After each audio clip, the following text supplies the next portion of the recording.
தேங்காய் பழம் சாப்பிட சொல்ல காலையில் சாப்பிட்றா நல்லாயிருக்கு. 8 மணிக்கு மேலே 8 மணி தான் வேலை முடிச்சுட்டு வரேன். 8 மணிக்கு வந்து சாப்பிட்டா ஜீரண கோளாறு மாதிரி இருக்குது. மறுநாள் வந்து ஃபுல்லாக ஃப்ரீயாக மோஷன் வந்துடுது.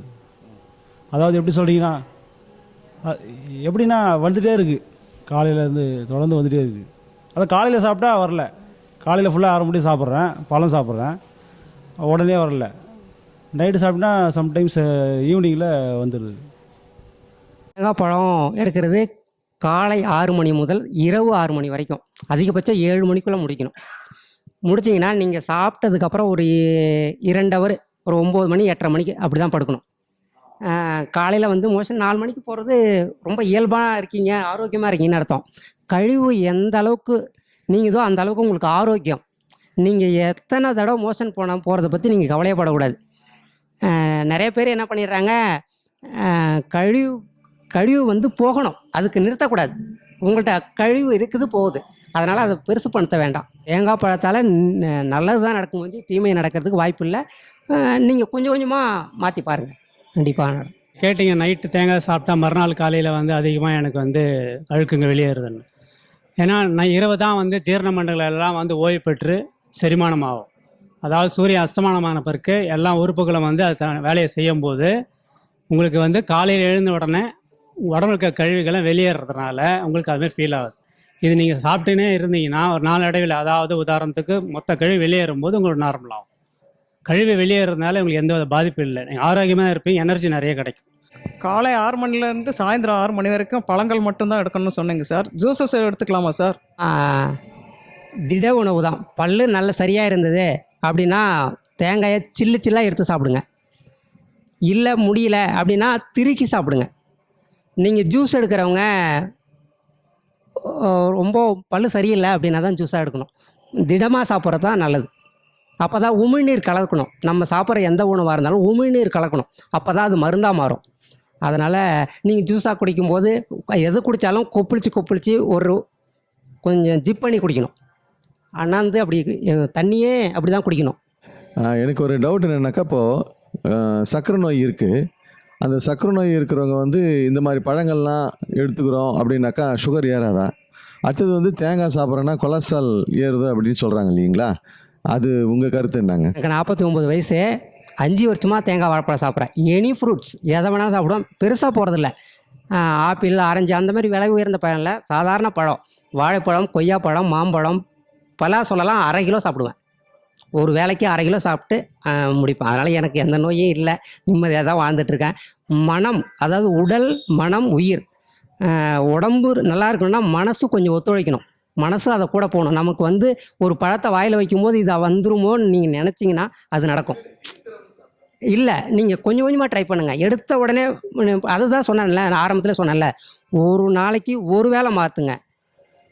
கொஞ்ச நாள் கொண்டு போங்க, ஒரு 15 நாள், 20 நாள், 30 நாள் கொண்டு போங்க. ஓகே, உங்கள் உடம்புக்கு டன், எந்த தொந்தரவும் இல்லாமல் இருக்குதுன்னா அடுத்தது 2வது வேலைக்கு வாங்க, காலை உணவாக மாற்றுங்க. அப்படி கொஞ்சம் கொஞ்சமாக கொண்டு போங்க. எடுத்த உடனே சமையல் உணவுலேருந்து விடுபடவும் முடியாது. சார், நான் என்ன கேட்குறேன்னாக்கா, இயற்கை உணவு மாறணும்னு நினைக்கிறாங்க ஒரு சுகர் பேஷண்ட்டு. அவங்க மாறணும்னு நினைக்கிறாங்கனாக்கா அவங்க இந்த மாம்பழம் சாப்பிடக்கூடாது, பலாப்பழம் சாப்பிடக்கூடாது அப்படின்னு டாக்டருங்களாம் சொல்கிறாங்க இல்லைங்களா? இப்போது இயற்கை உணவில் அதெல்லாம் சாப்பிட்லாமா அந்த சுகர் நோய் உள்ளவங்க அப்படிங்கிறது தான். இப்போ சுகர் அவங்களுக்கு ஏறாதுங்களா அதெல்லாம் சாப்பிட்டாக்கா? உங்களுக்கு சக்கரை நோய்க்கு என்னென்ன சிம்டம்? ஒரு சிம்டம் இருக்குது. கைகால் எரிச்சல் வர்றது, சில சின்ன தொந்தரவு இருக்குது. நீங்கள் இதை மாற்றும் போது உங்களுக்கு அது வருதான்னு நீங்கள் தான் உங்கள் உடம்பு ஆராய்ச்சி பண்ணணும். ஒவ்வொரு மனிதரும் அவங்கள இப்போ ஐயா பேசுனாங்க, யூடியூப்பில் காதால் கேட்டால் நான் உணர்ந்ததை இப்போ உங்கள்கிட்ட சொல்கிறேன். ஸோ நீங்கள் ஒரு 3 நாள் 2 நாள் சாப்பிட்டு பாருங்கள், ஒன்றுமே ஆகாது. இயற்கை எப்பொழுதும் தப்பே பண்ணாது. நம்ம செயற்கை உணவால் செஞ்ச தப்பை இயற்கை உணவால் தான் மாற்ற முடியும். நீங்கள் ஆராய்ச்சி பண்ணணும் உங்கள் உடம்புல. இப்போ என்கிட்ட நோய் இருந்து நிமித்தமாக நான் மாற்றிருந்தேன்னா நான் அதை கரெக்டாக ப்ரூவ் பண்ணலாம். நீங்கள் உங்கள் உடம்பை நீங்கள் தான் ஆராய்ச்சி பண்ணணும்.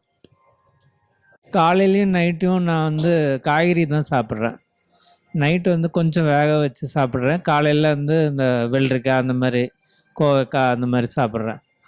பாடி சீக்கிரமாக டயர்ட் ஆயிடுது, முன்னாடி இருந்த மாதிரி இல்லை. அதுக்கு என்ன பண்ணணும்? உணவில் முதல் உணவு தேங்காய் வாழைப்பழம்னு சொன்னோம். நீங்கள் காய்கறி சேலடாக சாப்பிடும்போது காரம், உப்பு, மிளகாய் தான் சேர்ப்பீங்க. அதற்கான குணங்கள் கண்டிப்பாக வரும். நீங்கள் ஃப்ரூட்ஸ் மட்டும் எடுக்கும்போது அதுக்கு தனித்துவம் வாய்ந்தது. மனிதர்களுக்காகவே இறைவன் கொடுத்தது தான் தேங்காய் வாழைப்பழம். நீங்கள் அதுக்கு அடுத்தடுத்த படி இறங்கும்போது நீங்கள் கீழே இப்போ காய்கறி யார் சாப்பிட்ணுன்னா ஆடு மாட்டுக்கான உணவு. ஐயா அடிக்கடி சொல்லியிருப்பாங்க, முளைகட்டிய தானியம் பறவைகளுக்கான உணவு. 4வது உணவு அவுல், அது கொஞ்சம்தான், அதாவது பாதி இயற்கை உணவு. 5வது உணவு பச்சை கீரைகள், அதுவும் இயற்கை உணவுன்னு சொல்லுவாங்க. அடுத்தது சைவம், அசைவம், அப்புறம் லாகிரி வஸ்துக்கள்னு சொல்கிறாங்க. இப்படி உணவை பிரிச்சிருக்காங்க, ஐயா தான் பிரிச்சிருக்காங்க. நீங்கள் 2வது உணவு தான் சொல்கிறீங்க. நீங்கள் கொஞ்சம் ஒரு வேளை ட்ரை பண்ணுங்கள். இப்போ 2 வேளை காய்கறிகள் சாப்பிட்றீங்க, ஒரு வேளை அவிச்சு சாப்பிட்றீங்கன்னு சொல்கிறீங்க. ஒரு வேளை தேங்காய் பழத்துக்கு மாறுங்க, அடுத்தது ஒரு வேளை காய்கறிக்கு மாறுங்க, அடுத்தது ஒரு வேளை சமைச்ச உணவு. இப்படி படிப்படியாக கொண்டு போங்க. நீங்கள் அதிலே நிற்க வேணாம், அடுத்த ஸ்டெப்புக்கு வந்தால் தான் நீங்கள் அடுத்த ஆரோக்கியத்தை கண்டுபிடிக்க முடியும். நீங்கள் ஆரம்ப நாட்களில் வந்து 3 வேளையும் இயற்கை உணவுக்கு இருந்தீங்க. இப்போ ஒரு வேளை தான், 2 வேளை இயற்கை உணவு, ஒரு வேளை வந்து சமைச்ச உணவு சாப்பிட்றீங்க. அதுக்கும் முன்னாடி பார்த்தீங்கன்னாக்கா 3 வேளை இயற்கை உணவுக்கு முன்னாடி 3 வேளை நீங்கள் சமைச்ச உணவு தான் சாப்பிட்டீங்க. இந்த 3 இடத்துலையும் நீங்கள் இருந்தீங்க. இப்போ இதில் என்ன வித்தியாசம், எது பெஸ்ட்டாக உங்களுக்கு தெரியுது? ஏன் நீங்கள் 3 வேளையிலேருந்து 2 வேளை உணவாக மாறிட்டீங்க? 2 வேளை இயற்கை உணவாக மாறிட்டு ஒரு வேளை சமைச்ச உணவாக மாறிட்டீங்க?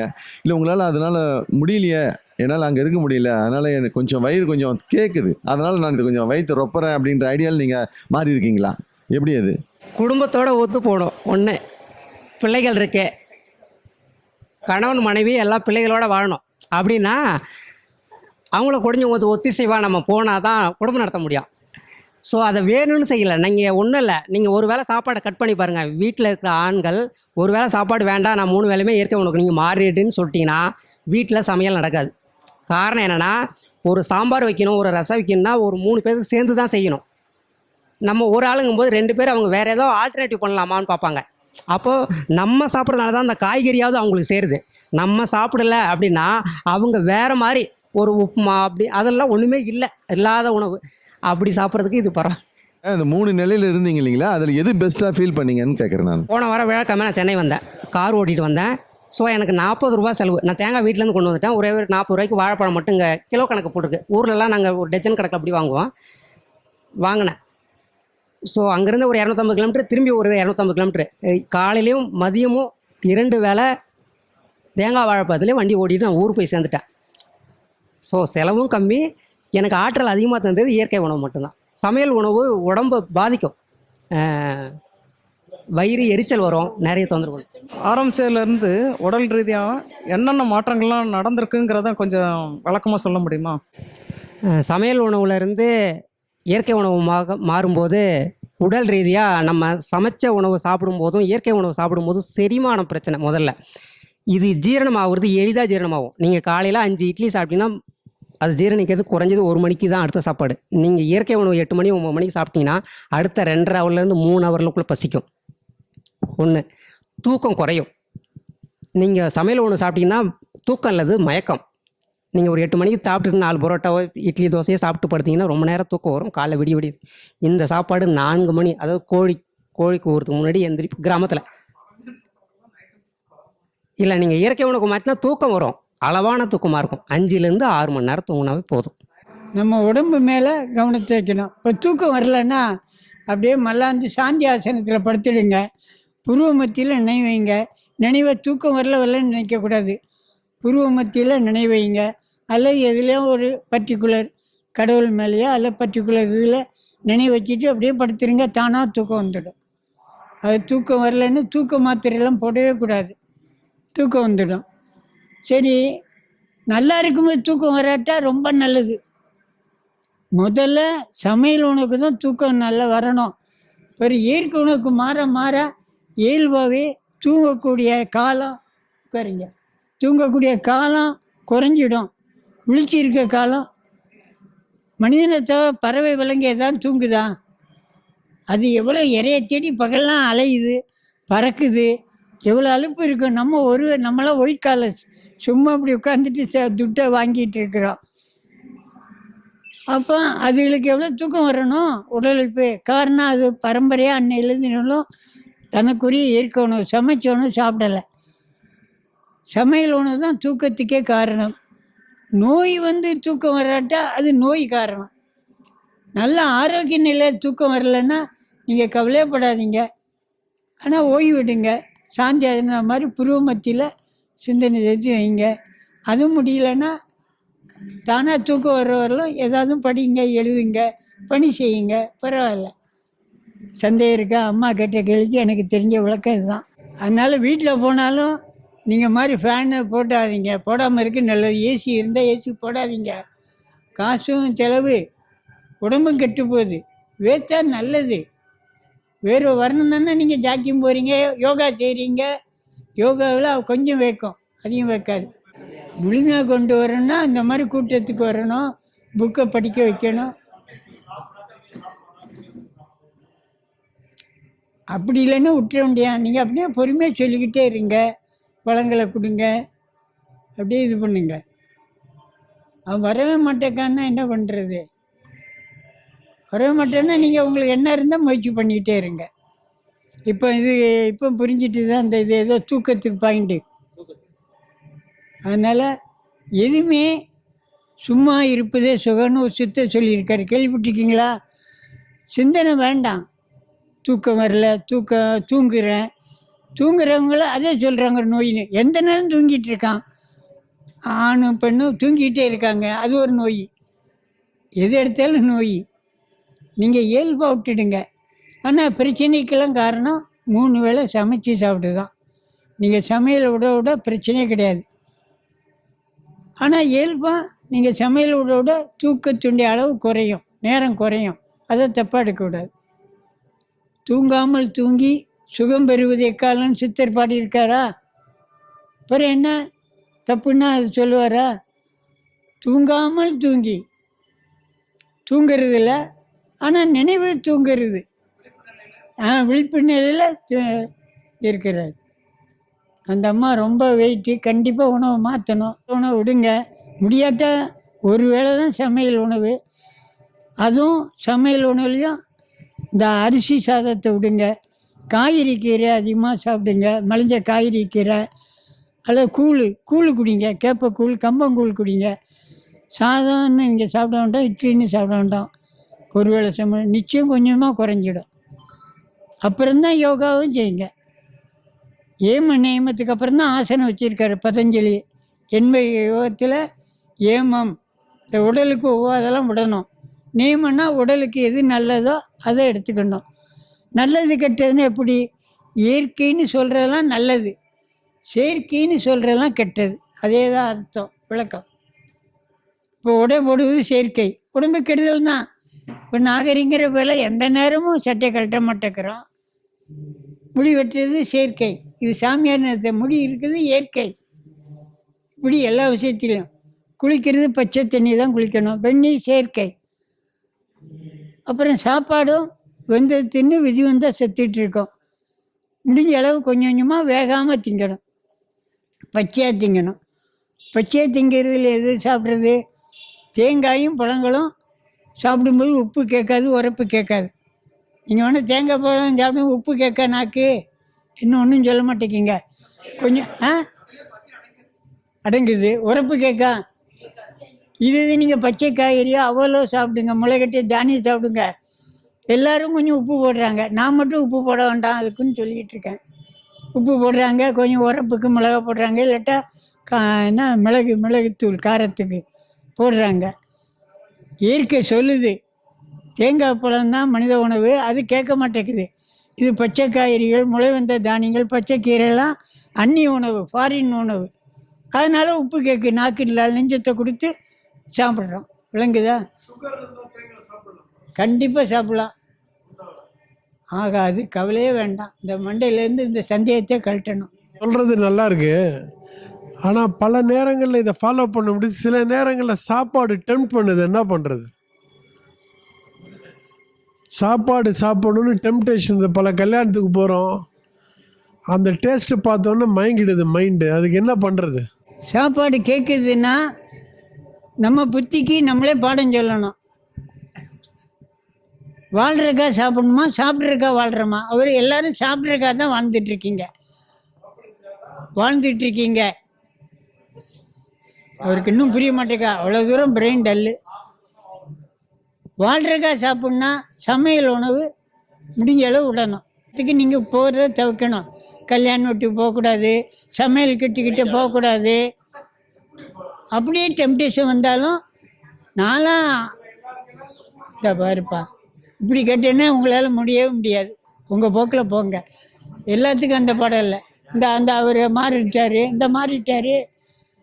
நானும் குடும்பத்தில் இருந்து தான் மாறி இருக்கேன்.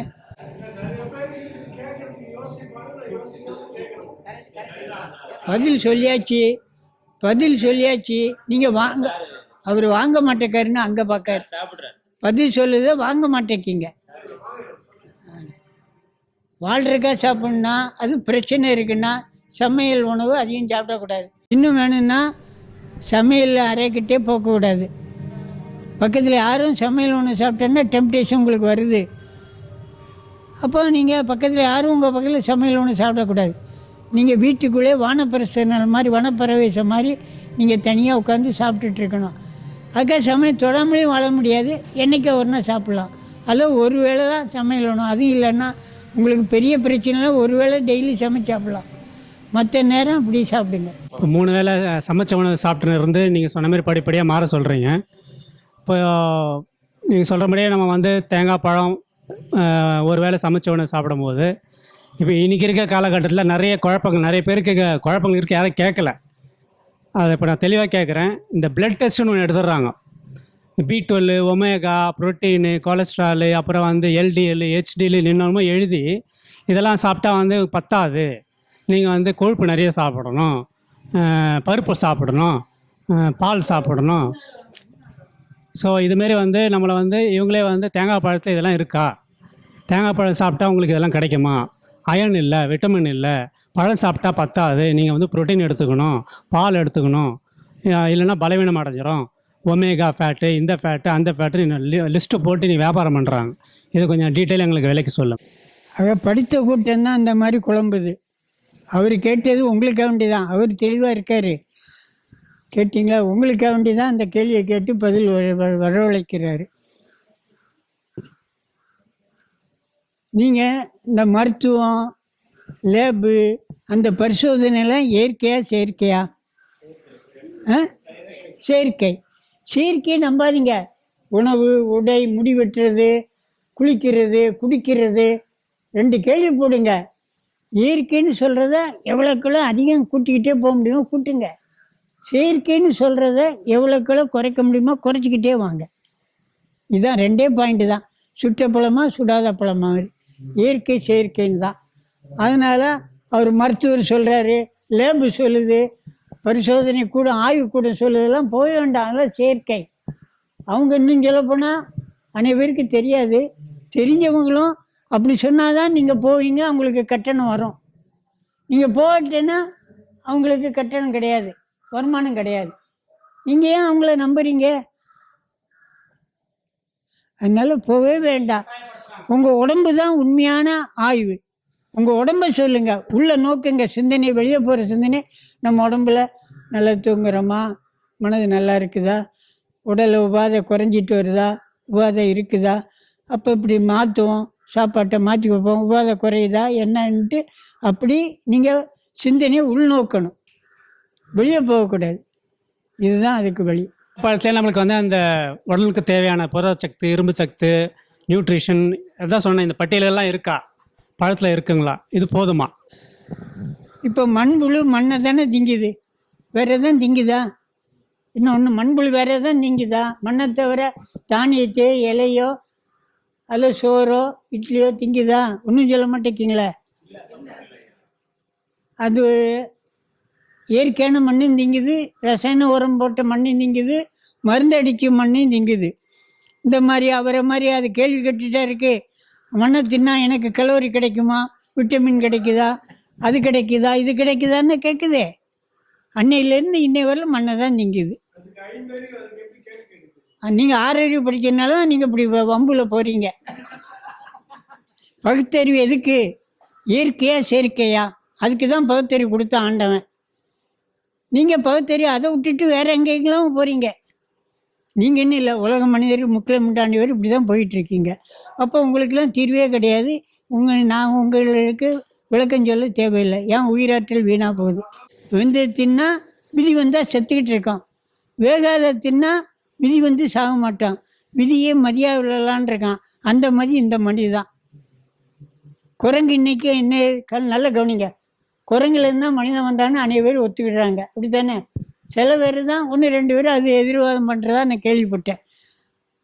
குரங்குலேருந்து தான் உராங்குட்டான் சிம்பான்சின்னு மனித குரங்காகி மனிதன் பரிணாம வளர்ச்சி பெற்றான்ட்டு. குரங்கு அன்னையிலேருந்து இன்னை வரல என்னமா சாப்பிடுது சொல்லுங்கள்? வாழைப்பழம் தின்னாதான் குரங்கு உண்டுன்னு தமிழ் மொழி உண்டு. இவரை மாதிரி வாழைப்பழம் திங்க முடியுமா? சோறு தான் வேணும், இட்லி தான் வேணும், நான் வாதம் பண்ணிகிட்டு இருக்கேன். விளங்கிட்டான்? மனித குரங்கும் அதான் சாப்பிட்டது, நம்மளும் அதான் சாப்பிடணும். நீங்கள் உதாரணமாக குற்றாலம் அங்கே போனீங்கன்னா வாழைப்பழங்கன்னா அதுக்கு வாடை அடித்து உடனே உங்களை கீழே தள்ளி அப்போம். நீங்கள் இட்லி சோறு வச்சா கூட உங்களை அப்பாது போட்டால் தான் திங்கும். அதுவும் பசி உள்ள குரங்கு தான் திங்கும், பசி இல்லாத குரங்கு மோந்து பார்க்காது. இப்படி தான் நம்ம சிந்திக்கணும். படித்தவன் பாட்டை கெடுத்தான், எழுதினவன் ஏற்ற கெடுத்தான். நீங்கள் படித்ததையும் நம்பாதீங்க, எழுதினதையும் நம்பாதீங்க, இயற்கையை நம்புங்க. விளங்குதா? இயற்கைன்னா என்ன? எந்த ஒரு உங்கள் வாழ்க்கையில் டெய்லி அன்றாட நிகழ்ச்சியில் தூங்குறதோ, குளிக்கிறதோ, பல் தேய்க்கிறதோ, எண்ணெய் தேய்க்கிறதோ, எல்லாமே சாப்பிட்றதோ, எல்லாமே மருந்து சுக்கு திங்கிறதோ இயற்கையாக செயற்கையாக. மருந்து தின்னுக்கிட்டே இருக்கும்ல, நேரத்துக்கு நேரம் டாக்டர் சொன்னார்னு. இயற்கையாக செயற்கையானு இப்போ கேள்வி போடுங்க உங்களுக்குள்ளே. அதில் இயற்கைன்னு வர்றதை அதிகபட்சம் எடுத்துக்கிட்டே வாங்க, செயற்கைன்னு வர்றதை அதிகபட்சம் குறைச்சிக்கிட்டே வாங்க. இவ்வளோதான். அதில் உணவு தான் முக்கியம். உடையாமல் பரவாயில்ல, முடி வெட்டாமல் பரவாயில்ல. இது வந்து ஒரு உறுப்பு. நான் சாமியாருன்னு அர்த்தம் இல்லை. நம்ம என்ன பண்ணிட்டோம், தாடி வச்சுட்டா சாமியார், ரிஷி, மகான் அப்படின்னு நினச்சிக்கிட்டு இருக்கோம். தவறாக மாறிட்டு. இது ஒரு உறுப்பு. கௌரிமான்னு ஒரு மான் இருந்தது, கேள்விப்பட்டிருக்கீங்களா? என்ன தெரியுமா கௌரிமான்னு? அதுக்கு என்ன சிறப்பு சொல்லுங்க? ஒரு முடி விழுந்தாலும் செத்து போகுமா பாருங்க. அப்பேற்பட்ட கௌரிமான். நம்ம பார்பர் ஷாப்பில் போய் டெய்லி இந்த மாதிரி சேவ் பண்ணிவிட்டு முடி வெட்டிக்கிட்டு அதுக்கு வரிசையில் நின்றுட்டு துட்டை செலவழிச்சிட்டு இருக்கோம். நம்ம உயிராற்றலை இழந்துட்டுருக்கோம் இப்படி எல்லா விஷயத்திலையும். அதுக்கு தான் சுட்டப்பழமாக சுடாமல் இயற்கை செயற்கை. இயற்கைன்னு முடிஞ்ச அளவு எடுங்க எல்லா விஷயம். அதில் உணவும் குடிக்கிறதும் முக்கியம். மற்றதை நீங்கள் எடுக்காட்டாமல் பரவாயில்ல, ஆனால் அது எடுத்தால் வெல் அண்ட் குட்டு. புரியுதா? அது மாதிரி உடை, பல் விளக்குறது, குளிக்கிறது, தூங்குறது. ஏன் இந்த மாதிரிலாம் மின்விசிறியே தேவையில்லை, வேத்தா நல்லது. ஏன் இன்றைக்கி கோயிலில் கர்ப்பகிரகத்தில் மட்டும் மின்விசிறி போட்டிருக்காரா? அந்த போத்திக்கு விளக்கு போட்டிருக்காரா? வெளியே இருந்தால் ஃபோக்கஸ் லைட்டு மூலஸ்தானத்துக்கு. அது மட்டும் தமிழ் இன்னைக்கு கண்டுபிடிக்கிறான். அது கடவுளுக்கு செயற்கை ஆகாது, இயற்கை தான் ஆகும்னு ஒரு நம்பிக்கை வந்துக்கிட்டு இருக்கு. இதே மாதிரி தான் இன்னும் கொஞ்ச நாள், இன்னொரு 5 தலைமுறைனா மூலஸ்தானத்துலேயும் மின் விளக்கு போட்டுருவான், அங்கேயும் மின்விசிறி போட்டுருவான். இப்படி மனிதன் நாகரிகங்கிற பேரில் சமையல் ஒன்று சாப்பிட்டு சாப்பிட்டு இயற்கையை விட்டு போய்கிட்டே இருக்கிறோம். சரி, மனிதனுக்கு மட்டும் எண்ணற்ற மருத்துவ முறைகள், எண்ணற்ற மருந்துகள், எண்ணற்ற மருத்துவர்கள் இருந்தும் நாளுக்கு நாள் நோய் குறையணுமா கூடணுமா? குறையுதா கூடுதா? இப்போ கூடுது. அப்போ நீங்கள் தான் புத்தி வேணும். ஒருத்தன் சொல்கிறான், அது நான் வழிபடை சொல்ல வேண்டாம். ஏடி கோவானேசன் ஈரானில் வாழ்ந்தவன், முஸ்லீம். அவருக்கு பிறந்த குழந்தையெல்லாம் சிசு மரணம், மனைவியும் இறைச்சி தும்பா. உடனே 6வது குழந்தை பிறக்குது. இந்த விஷயம் தெரிஞ்சிட்டு அவருக்கு. உடனே தாய்கிட்டேருந்து பிரிச்சுட்டா. நீ நல்ல இறைச்சி, இங்கே உன் தாய்ப்பால் குடிச்சு தான் 5 குழந்தை இறந்துட்டு இதுவும் இறந்துடும், உன் தாய்ப்பால் பூரா விஷம்னு அந்த பிறந்த அணகிட்டுன்னு அது பேரான். உடனே பிறந்ததுலேருந்தே இந்த மாதிரி தேங்காய் பால், இந்த மாதிரி பச்சை தண்ணி, பழச்சாறு பழச்சாறு கூட அப்புறம் தான் கொடுத்துருப்பாரு. தேங்காய் பால் கொடுத்து எப்படியோ வளர்த்துட்டாரு. 18 வயசில் அணகிட்டுன்னு பேர். அந்த பேம்ப்ளெட்லாம் எங்கள் அண்ணன் வாங்கி நான் பார்த்துருக்கேன் கண்ணால். அந்த பொண்ணு அணகிட்டு படம், அவர் ஏடி கோவானேசன் படம் டெஹ்ரானில். இப்போ இருக்காரே என்னமோ தெரியல. அங்கே தான் அடிக்கடி குண்டு விழுது. ஈரான் நாடு டெஹ்ரானில் தான் அடிக்கடி சண்டை நடக்குது. இருக்காரு என்னமோ, அப்புறம் தொடர்பும் கிடையாது. அண்ணன் இருந்தபோது எல்லாத்துக்கிட்டையும் இதை மாதிரி தெரிஞ்சு தொடர்பு கொண்டிருந்தாங்க. சரி அதெல்லாம் விட்டுடும், எவன் என்ன சொன்னாலும் விட்டுடும். இயற்கை செயற்கை 2 வாருங்க. சந்தேகம் இருந்தால் மனிதனை தவிர விலங்கு என்ன மாதிரி சாப்பிடுது, என்ன மாதிரி குடிக்குது, அதையும் கடைப்பிடிங்க. அது சோப்பு போடுதா, நம்ம தான் சோப்பு போடுறோம், நமக்கு தான் தோல் நோய் வருது. தோல் நோய் வந்ததுக்கப்புறம் ஹெர்பல் சோப்பு சாப்பிடுங்க. இப்படிலாம் போயிட்டே இருக்கும். நம்ம முன்னோர்கள் சோப்பு போட்டு குளிக்கல. நல்ல கவனிங்க. வெளிநாட்டுக்காரன் வந்து தான் பேஸ்ட் வச்சு பல் தேய்க்கிறது, சோப்பு போட்டு குளிக்கிறது எல்லாம் நாகரிகம்னு கற்றுக் கொடுத்துட்டான். நம்ம நாகரிகம்னு இதை எடுத்துக்கிட்டோம். இயற்கையை அநாகரிகம்னு விட்டுட்ருக்கோம். இயற்கை தான் நாகரிகம், செயற்கை பூரா அநாகரிகம். அப்படி வச்சுக்கிடுங்க. அதனால் நீங்கள் இந்த மாதிரி எதிர்வாதம் யார் யார் நீங்கள் உண்மைன்னு நம்புறீங்களோ அவங்க கடைப்பிடிங்க. இது நம்பாதவங்க எனக்கு கடைப்பிடிக்க வேண்டிய அவசியம் இல்லை. வேண்டாத கேள்வி கேட்டுட்டு ஒரு தடவை 2 தடவை கேட்கலாம், கேட்டதே கேட்டுட்டு இருக்கக்கூடாது. அப்போது அங்கே மூளையில் வேண்டாத பதிவு நிறைய வந்துட்டுது பெரிய ஆட்களுக்கு. அது நான் சொல்கிறது ஓவர்ஃபுல் ஆகும். விலங்குதான் ஓவர்ஃபுல் ஆகும். ஒரு கிண்ணத்தில் ஃபுல்லாக இருந்ததுன்னா தண்ணி ஊற்றினா நிற்குமா? வடியை தண்ணி செய்யும், ஓவர்ஃபுல் ஆகுது. வெத்து கிண்ணன்னா தண்ணி ஊற்றினா நிற்கும். அதனால் இங்கே வர்றவங்கெல்லாம் நம்ம மூளையை எம்டி ஆக்கிட்டு வாங்க. வேண்டாதெல்லாம் பதிவை கழட்டி வைங்க. இப்படி தான் ஜே கிருஷ்ணமூர்த்தி சொல்லுவாராம். சென்னையில் ஃபிலாசபர் தெரியுமா? ஜேகே தெரியுமா? ஒருத்தன் தெரியாதா? பாருங்கள், இந்த பாருங்கள், தெரிய மாட்டேங்க. வர வர இந்த காலத்து தலைமுறைக்கு சினிமா நட்சத்திரம் சொன்னால் எல்லாத்தையும் தெரியும். இந்த மாதிரி ஜேகே பெரிய ஃபிலாசபர், அன்னி பெசன்ட் அம்மையாரோட வளர்ப்பு மகன். இங்கே சென்னையில் வளர்ந்தார். அவர் இந்த கூட்டத்துக்கு வந்தோன்னா எப்படி இந்த அறைக்குள்ளே வரும்போது உங்கள் காலனியெல்லாம் கழட்டிட்டு உள்ளே வரீங்களோ அது மாதிரி உங்கள் கழட்டிட்டு காலி மூளையாக எம்டி பிரெயினாக வாங்க. அப்போ தான் நான் சொல்லுவது ஏற்றுக்கிடணும்னு சொல்லுவாரான்.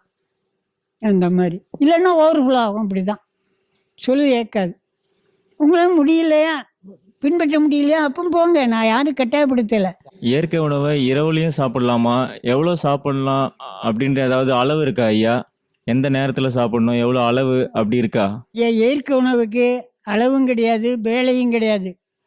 எப்பெல்லாம் பசி இல்லாட்டாலும் சாப்பிட்ணும் ஆசை இருந்தாலும் சாப்பிடலாம். கிடையாது.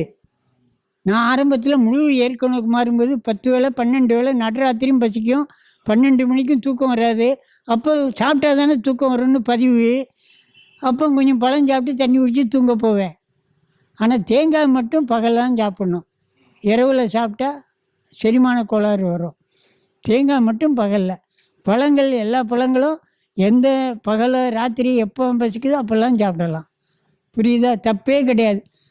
பசித்து பூசி தான் நல்லது. முடியாட்டா ஏன்னா சமையல்னு ஓயாமல் இட்லி சாப்பிட்டோம், வடையை சாப்பிட்டோம், அப்புறம் கொஞ்சம் போண்டா சாப்பிட்டோம், காப்பி குடிக்கணும் ஓயாமல் தின்னு பழகிட்டான். அது மாதிரி நீங்களும் ஓயாமல் மாற்றி மாற்றி சாப்பிடுங்க. தப்பே கிடையாது. நல்லா பசித்து தான் பசிக்கணுங்கிற அவசியம் இல்லை. அப்படி வந்தால் ரொம்ப நல்லது.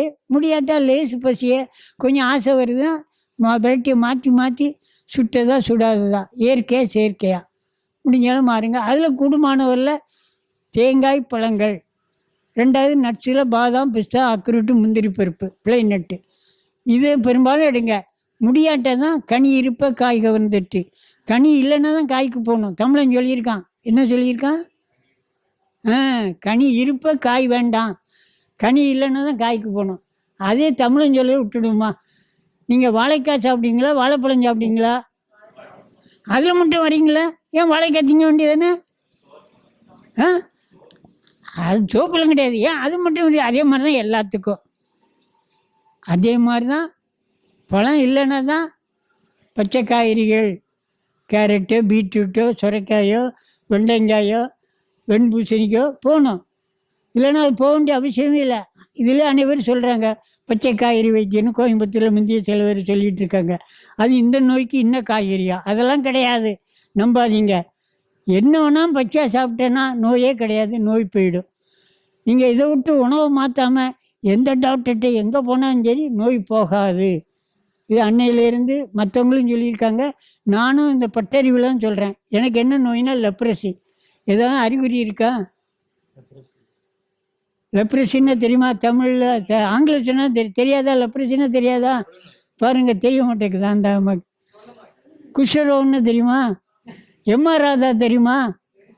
ரத்தக்கண்ணி சினிமா பார்த்துருக்கியா? அதில் குஷ்ரோ மாதிரி நடிக்கிறாரு, தெரியுதாம்மா? பெண்கள் விபச்சாரிட்ட போய் அவருக்கு அந்த சின்ன பிள்ளைகள் நான் ஏதோ அதிகம் பார்த்ததில்ல, அவருக்கு தொழுநோய் வருது, தொழுநோய் நடிக்கிறாரு தான் தொழுநோய்.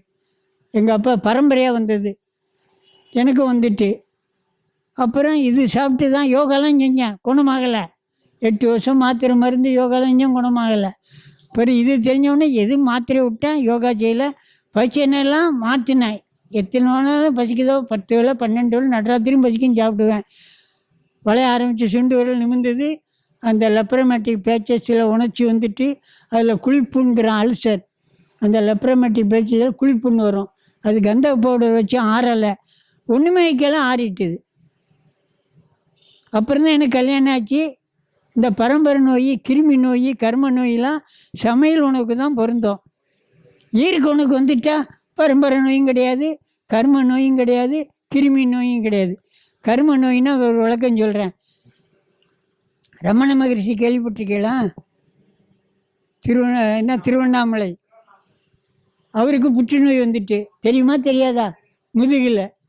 உடனே டாக்டர்லாம் வந்து, ஐயா உங்கள் உலகம் முழுக்க வருது, உங்களுக்கு புற்றுநோயில் இறந்தே போயிடுவீங்க, அதனால நாங்கள் சிகிச்சை பண்ணுறோன்னு. அதெல்லாம் வேண்டாம்ப்பா, நான் முன்னால் செஞ்ச பாவம், புற்றுநோய் வருது, அந்த பாவத்தை இந்த ஜென்மத்தை கழிக்கணும். எல்லாம் தெரிஞ்ச ரமணருக்கு இது தெரியலன்னு என் சின்ன மூளை சொல்லுது. பாவம்னாரு.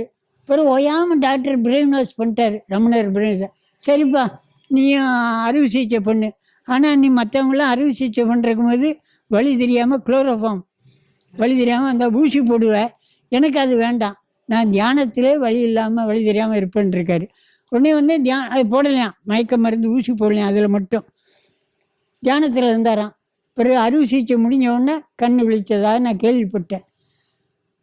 அவருக்கு மட்டுமா? ராமகிருஷ்ண பரமஹம்சருக்கு புற்றுநோய், சுவாமி விவேகானந்தருக்கு நீரிழியாது, அநேக ஞானிகளுக்கு புட்டப்பரிச்சு சாய்பாபாவுக்கு கடைசியில் நோய். அதான் நான் சொல்லுவேன், சமைச்சு சாப்பிட்ட எல்லா ஞானிக்கும் அன்னையிலேருந்து இன்னி வரலும் நோய். சமைக்காமல் சாப்பிட்ட அந்த காலத்து ஞானிக்கு நோயே கிடையாது. இன்றைக்கும் சமைக்காமல் சாப்பிட்ற மனிதனை தவிர எந்த விலங்கு, எந்த பறவை, எந்த புழு பூச்சி, எந்த உயிரினத்துக்கும் எந்த நோயும் கிடையாது. இப்போ அண்மையில் என்னமோ ஒரு வந்தது, என்ன நோய்? கொரோனா. மனிதனுக்கு தான் கொரோனா, உலகம் முழுக்கும். ஏதாவது ஒரு விலங்குக்கு கொரோனா வந்ததா? அப்போ கொரோனா இது அங்கே போச்சுதா? கிடையாது. ஏன்னா அது சமையலே சாப்பிடலை. இதுதான் உண்மை, இயற்கை உண்மை. நம்புறவருக்கு நடராஜர், நம்பாதவருக்கு சிலை. நீங்கள் நம்புனா நம்புங்க, சாப்பிட்றதுக்கு நம்ம உடம்புக்கு நல்லா இருக்குது தான் சாப்பிட்றோம். இன்றைக்கி தப்பாக சாப்பிட்டுக்கிட்டே வரோம், உடம்பு தப்பாக போகுது. இதுதான் யோகாலாம். அப்புறம்தான் யோகா சொன்ன பதஞ்சலி முனிவர், யோகா சொன்ன எந்த முனிவர் சொன்னார்? பதஞ்சலின்னு சொன்னேன், டக்குன்னு உங்களை இருந்துக்கலாம். பதஞ்சலி தான். வெறும் யோகா மட்டும் சொல்லலை, ஏமம் நியமம், அப்புறம்தான் ஆசனம், அப்புறம்தான் பிராணாயாமம், பிரத்யாகாரம், தாரணை, தியானம், சமாதி. இன்றைக்கி ஏமத்து நியமத்தை சொல்கிறல்ல. ஏம நியமன்னா உடலுக்கு ஒவ்வாதெல்லாம் விடணும். குடிக்கிறதோ, சாப்பிட்றதோ, உடையோ, முடி வெட்டுறதோ எல்லாம் அன்றாட நம்ம லைஃப் ஸ்டைல், என்னென்ன லைஃப் ஸ்டைல் இருக்குதோ உடலுக்கு ஒவ்வாதெல்லாம் விடணும். உடலுக்கு ஒவ்வாதுன்னா என்ன? இயற்கையெல்லாம் உடலுக்கு ஒவ்வக்கூடியது, செயற்கைப்புறம் உடலுக்கு ஒவ்வாதது.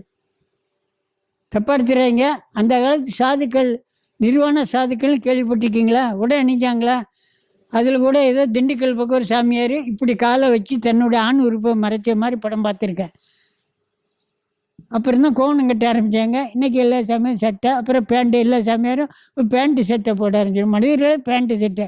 இதே வெளிநாட்டு உடை. எனக்கு உள்ள ஒரு ஆதங்கம், வேட்டி துண்டு தான். மகாத்மா காந்தியே மதுரைக்கு வந்த உடனே, அப்போ அவர் காலத்தில் அனைவரும் வெட்டி துண்டோடு மதுரையில் லாந்தினாங்களாம். அந்த ஆள் தான் அவர் சட்டை விடலாம் கரெக்டாக பால்கவில் படித்தேன். அன்னையிலேருந்து இறக்கவர்களும் வெட்டி துண்டு தான் மகாத்மா காந்தி. ஓ, தமிழர்கள் இவ்வளோ எளிமையாக வாழ்கிறாங்களே, நானும் இவ்வளோ நாள் தெரியாமல் போச்சேன்னு வந்து தான் இருக்குது. அதனால் இதில் சந்தேகத்துக்கே இடமில்லை. சந்தேகம்னா குழம்பிக்கிட்டே இருக்க வேண்டியதான், அவரை சேர்ந்தவங்களும் குழம்பிக்கிட்டே இருக்க வேண்டியதான், யாராக இருந்தாலும். ஸ்ட்ராங்காக நன்றே செய்யின் சொல்லுங்க. நன்றே செய்யின் இன்றே செய்க இப்பொழுதே செய்கின்றிருக்கான். அந்த மாதிரி ஆட்கள் மாதிரி 1008 சந்தேகத்தை மண்டையில் வச்சுட்டு குழப்பிட்டு கடைப்பிடிக்கானா அவ்வளோ சந்தேகம். அதான் ஆங்கிலத்தில் சர்வைவல் ஆஃப் தி ஃபிட்டஸ்ட். தகுதி உள்ளது தான் இதை வாங்கும், தகுதி உள்ளது தான் கடைப்பிடிக்கும். இந்த இவரே கேளுங்க, இப்போ உங்கள் யோகாசிரியர் என்கிட்ட இருந்தால் படித்து அவரே கடைப்பிடிக்கிறாரு. இப்போ கை கால் கொஞ்சம் மடங்கு தான். எனக்கும் பிரெயினில் ரத்த குழாய் விரிஞ்சிட்டு அல்லது சுருங்கிட்டுன்னு ஏதோ சொன்னாங்க. பிரெயின் ஸ்ட்ரோக் வந்து எத்தனை விழுந்திருக்கேன். இதே சென்னையில் இருக்கும்போது விழுந்தேன். அப்போ தான் போர் ராமச்சந்திர மிஷன் ஆஸ்பத்திரியில் என்னை சேர்த்துட்டார். இதே தான் போர் முகலிவாக்கத்தில் இப்பவும் செல்வராஜின்னு இருக்கார். ஆரோக்கிய சந்தைன்னு யாரும் கேள்விப்பட்டிருக்கீங்களா? நடத்திக்கிட்டு இருக்கார். அவர் அங்கே கொண்டு சேர்த்துட்டார். அப்போ அங்கே பயிற்சி பெற எம்பிபிஎஸ் டாக்டர்லாம் பயிற்சி பெற்றவங்கள பிரெயின் ஸ்ட்ரோக் வந்தால் ஒரு கை கால் ஆட்ட முடியாதான், வாதம் மாதிரி வந்துடுமா. 199 அப்படி தான். நான் பெட்டில் என்ன அறியாமல் யோகா செய்கிறேன். இவர் பிரெயின் ஸ்ட்ரோக் வந்திருக்காரு, கை கால் ஆட்டுறாரு அப்படின்னு ஆராய்ச்சி பண்ணுறாங்க. அப்புறம் ஆயில் முழுக்க மாத்திரமும் சாப்பிடணும், ஃபுல் ரெஸ்ட்டில் இருக்கணும். இது நடந்து 8-10 வருஷம் ஆச்சுது. ரெஸ்ட்டில் இருக்கணும்னு சொல்லி அறிவுரை. அப்புறம் மாதந்தோறும் இங்கே வரணும்னு சொன்னாங்க செக்கப்புக்கு. 1 மாதம் 2 மாதம் தான், அப்புறம் போகவே இல்லை. அப்புறம் இடையில கொஞ்சம் சமையல் வேணால் ரொம்ப நேரம் நின்றுட்டு இருந்தால் அப்படியே மயக்கம் வரும். உட்காந்துட்டா உடனே தெளிஞ்சிடும். நின்றுட்டு இருந்தால் என்னை அறியாமலே கீழே விழுந்திருக்கேன் 2-3 தடவை. இது மாதிரி கிடையாது. அதனால் இயற்கையை நீங்கள் உங்கள் உடம்பு நல்லா இருக்குன்னா இயற்கையை அதிகமாக பண்ணுங்க. அதுவும் ஆண்களை பொறுத்தளவில் பனியன் அண்டரெல்லாம் வேண்டாம். வேணால் கீழே ஒரு உடை மேலே ஒரு உடை போடுங்க. பனியன் போட்டால் இன்னும் ஏர்டைட்டு. அப்புறம் காசு வேறு. பனியன் அண்டர் வேறு காசு வேறு. நான் சொல்கிறேன், நீங்கள் சரின்னு ஏற்றுக்கிடுங்க, கட்டாயம் பண்ணல. நான் இந்த யாம் பெற்ற இன்பம் பெருக வையகன்னு அது மாதிரி தான். இன்னும் பாருங்கள், பெண்கள்லாம் நம்ம இதில் சேலை தான். இப்போ எல்லோரும் சுடிதார் தான் பெரும்பாலும். இப்படி எல்லாம் மாறிக்கிட்டே போகிறோம். பெண்களும் அங்கே டெல்லியிலலாம் சென்னையில் கூட இன்னும் அதிகம் வரல போல, கிராப் போட்டு ஆரம்பிச்சிட்டாங்க. என்ன இங்கே அதிகம் வரல போலுக்கு. அநேகமாக கூந்தல் உள்ள பெண்கள் தான் இருக்கிறாங்க. இந்த மாதிரி போயிட்டே இருக்கும். நாகரிகங்கிற பேரில் அநாகரிகம். எதெல்லாம் இயற்கைன்னு சொல்லுதோ அதான் நாகரிகம். செயற்கை அது அநாகரிகம் சொல்லுது. செயற்கை எதெல்லாம் அநாகரிகம்னு சொல்லுதோ இயற்கை அதை நாகரிகம்னு சொல்லுது. இது விளங்குதான் அந்த சுற்றுடன். இந்த மாதிரி தான்.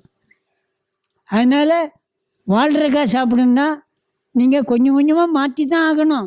என்னால் மாற்ற முடியாதுன்னா அவ்வளோதான். எந்த உறுப்பையும் நம்ம காப்பாற்ற முடியாது. வாழ்நாள் குறைஞ்சிக்கிட்டே வரும். இப்படி மாறினா வாழ்நாள் கூட்டிக்கிட்டே வரும். அதுக்கும் தமிழன் சொல்லியிருக்கோம் ஒரு பழமொழி, வாழ்நாளை பற்றி. என்ன பழமொழி? விதியை அந்த மதி இயற்கை உணவு மதின்னு நான் சொல்லிகிட்டு இருக்கேன். அப்போ முயற்சி இன்றைக்கும் சொல்கிறேன். இயற்கை உணவு சாப்பிட்டா விதியும் மதியாக விழலாம். நான் இன்னே பாருங்கள், அப்போவுமே சொல்லுவேன், இப்போம்மா கொஞ்சம் சமையல் அதிகமாக சாப்பிட்றேன், தோலில் சுருக்கம் இருக்கா? 85 முடிஞ்சு 86 பிறக்க போகுது. இன்னும் தனியாக தான் சுற்றிட்டு இருக்கேன். ஏன் இப்படி ஏறிட்டு தான் வரேன், யார் துணையும் கிடையாது, இந்த வந்துட்டுருக்கேன். இது முழுக்க சமையல் ஒன்று சாப்பிட்றேன், சேலஞ்சு பண்ணுறேன் உலகத்துக்கு. 85 வயசாள் என் கூட நடக்கட்டும், இந்த ஏணி இப்படி ஏறட்டும். எந்த ஆணோ பெண்ணோ அல்லது பெரிய சாமியாராகவே இருக்கட்டும், முழுக்க சமையல் உணவு சாப்பிட்டு பெரிய தியானம் பண்ணுற சாமியாராக இருக்கட்டும். தப்பாக எடுத்துக்காதீங்க. சாமியார்னு ஞாபகம் வருது. காயகல்ப பயிற்சி கொடுத்தவர் உலகத்துக்கு அண்மையில் யார்? எந்த சாமியார்? வேதாத்திரி மகரிஷி. காயகல்பன்னு என்ன அர்த்தம்? காயன்னா உடம்பு, கல்பன்னு அழியாமை. நானும் கொஞ்ச நாள் அதெல்லாம் 3 ஸ்டெப்பு சொன்னாங்க, இப்போ மறந்துட்டேன். கடையில் அவர் காயமாக இருந்தாரா? ஆப்ரேஷன் மயிலானந்தம் போய் ஆப்ரேஷன் பண்ணி தான் இறந்தார். குறையா சொல்லலை அவரை. நம்ம தான் ஆராய்ச்சி பண்ணணும். அப்போ இயற்கை தான் காயகல்பம். இதெல்லாம் காயகல்ப பயிற்சி கொடுக்கறதுலாம் சும்மா, அதெல்லாம் எந்த பயிற்சியுமே. இன்னும் சொல்லப்போனால் நான் யோகாவே தேவையில்லைங்கிறேன். தமிழன் பயிற்சி தோப்பு கர்ணம் தான். அப்புறம் தான் இது சொன்னோன்னா, சின்ன பிள்ளையில் ஒரு மாணவன் மக்கா இருக்கேன்னா, அப்போ இப்போ கிடையாது, பெஞ்சு மேலே ஏறி தோப்பு கண்ணம் போட சொல்லுவார், கீழே வந்து தோப்பு கண்ணம் போடுவார். அப்போ பிரெயினில் நினைவாற்றல் அதிகம் வரும்னு ஆழ்ந்த அர்த்தம் அதுதான். தோப்பு கண்ணம் போட்டால் பிரெயின். அதுதான் அமெரிக்காவில் 5 வருஷத்துலேயே கேள்விப்பட்டேன். சூப்பர் பிரெயின் யோகான்னு தோப்பு கரணத்துக்கு $100 வாங்குறதா எனக்கு உடுமலைப்பட்டு ஏதோ ஒரு ஆசிரமம் எனக்கு சொன்னார் அந்த கதையை. அதை வீடியோலாம் போட்டு காட்டினார். அம்மாவுக்கு தெரியுது. இதுதான் உண்மை. எப்பொருள் யார்வாய் கேட்பினும் அப்பொருள் மெய்ப்பொருள் காண்பது அறிவே. உமக்கு தான் ஏன் சொல்கிறேன், மெய்ப்பொருள் பார்க்கணுன்ட்டு. தப்பா எடுத்துறாங்க. நீங்கள் முழிக்கணும்னு இவ்வளோ பேசுகிறேன். என்ன விழிப்புணர்வு? இந்த கேள்வி வரவே கூடாது மண்டையில், குப்பை கேள்வி. அவர் மற்றவங்களுக்காக கேட்காரு, நான் அதில் புரிஞ்சுக்கிடுவேன். அவர் மற்றவங்களுக்காக கேட்காரு, இவருக்கு தனக்கும் புரியல. சரி சரி, ஏதோ ஒன்று அதை விட்டுடும்.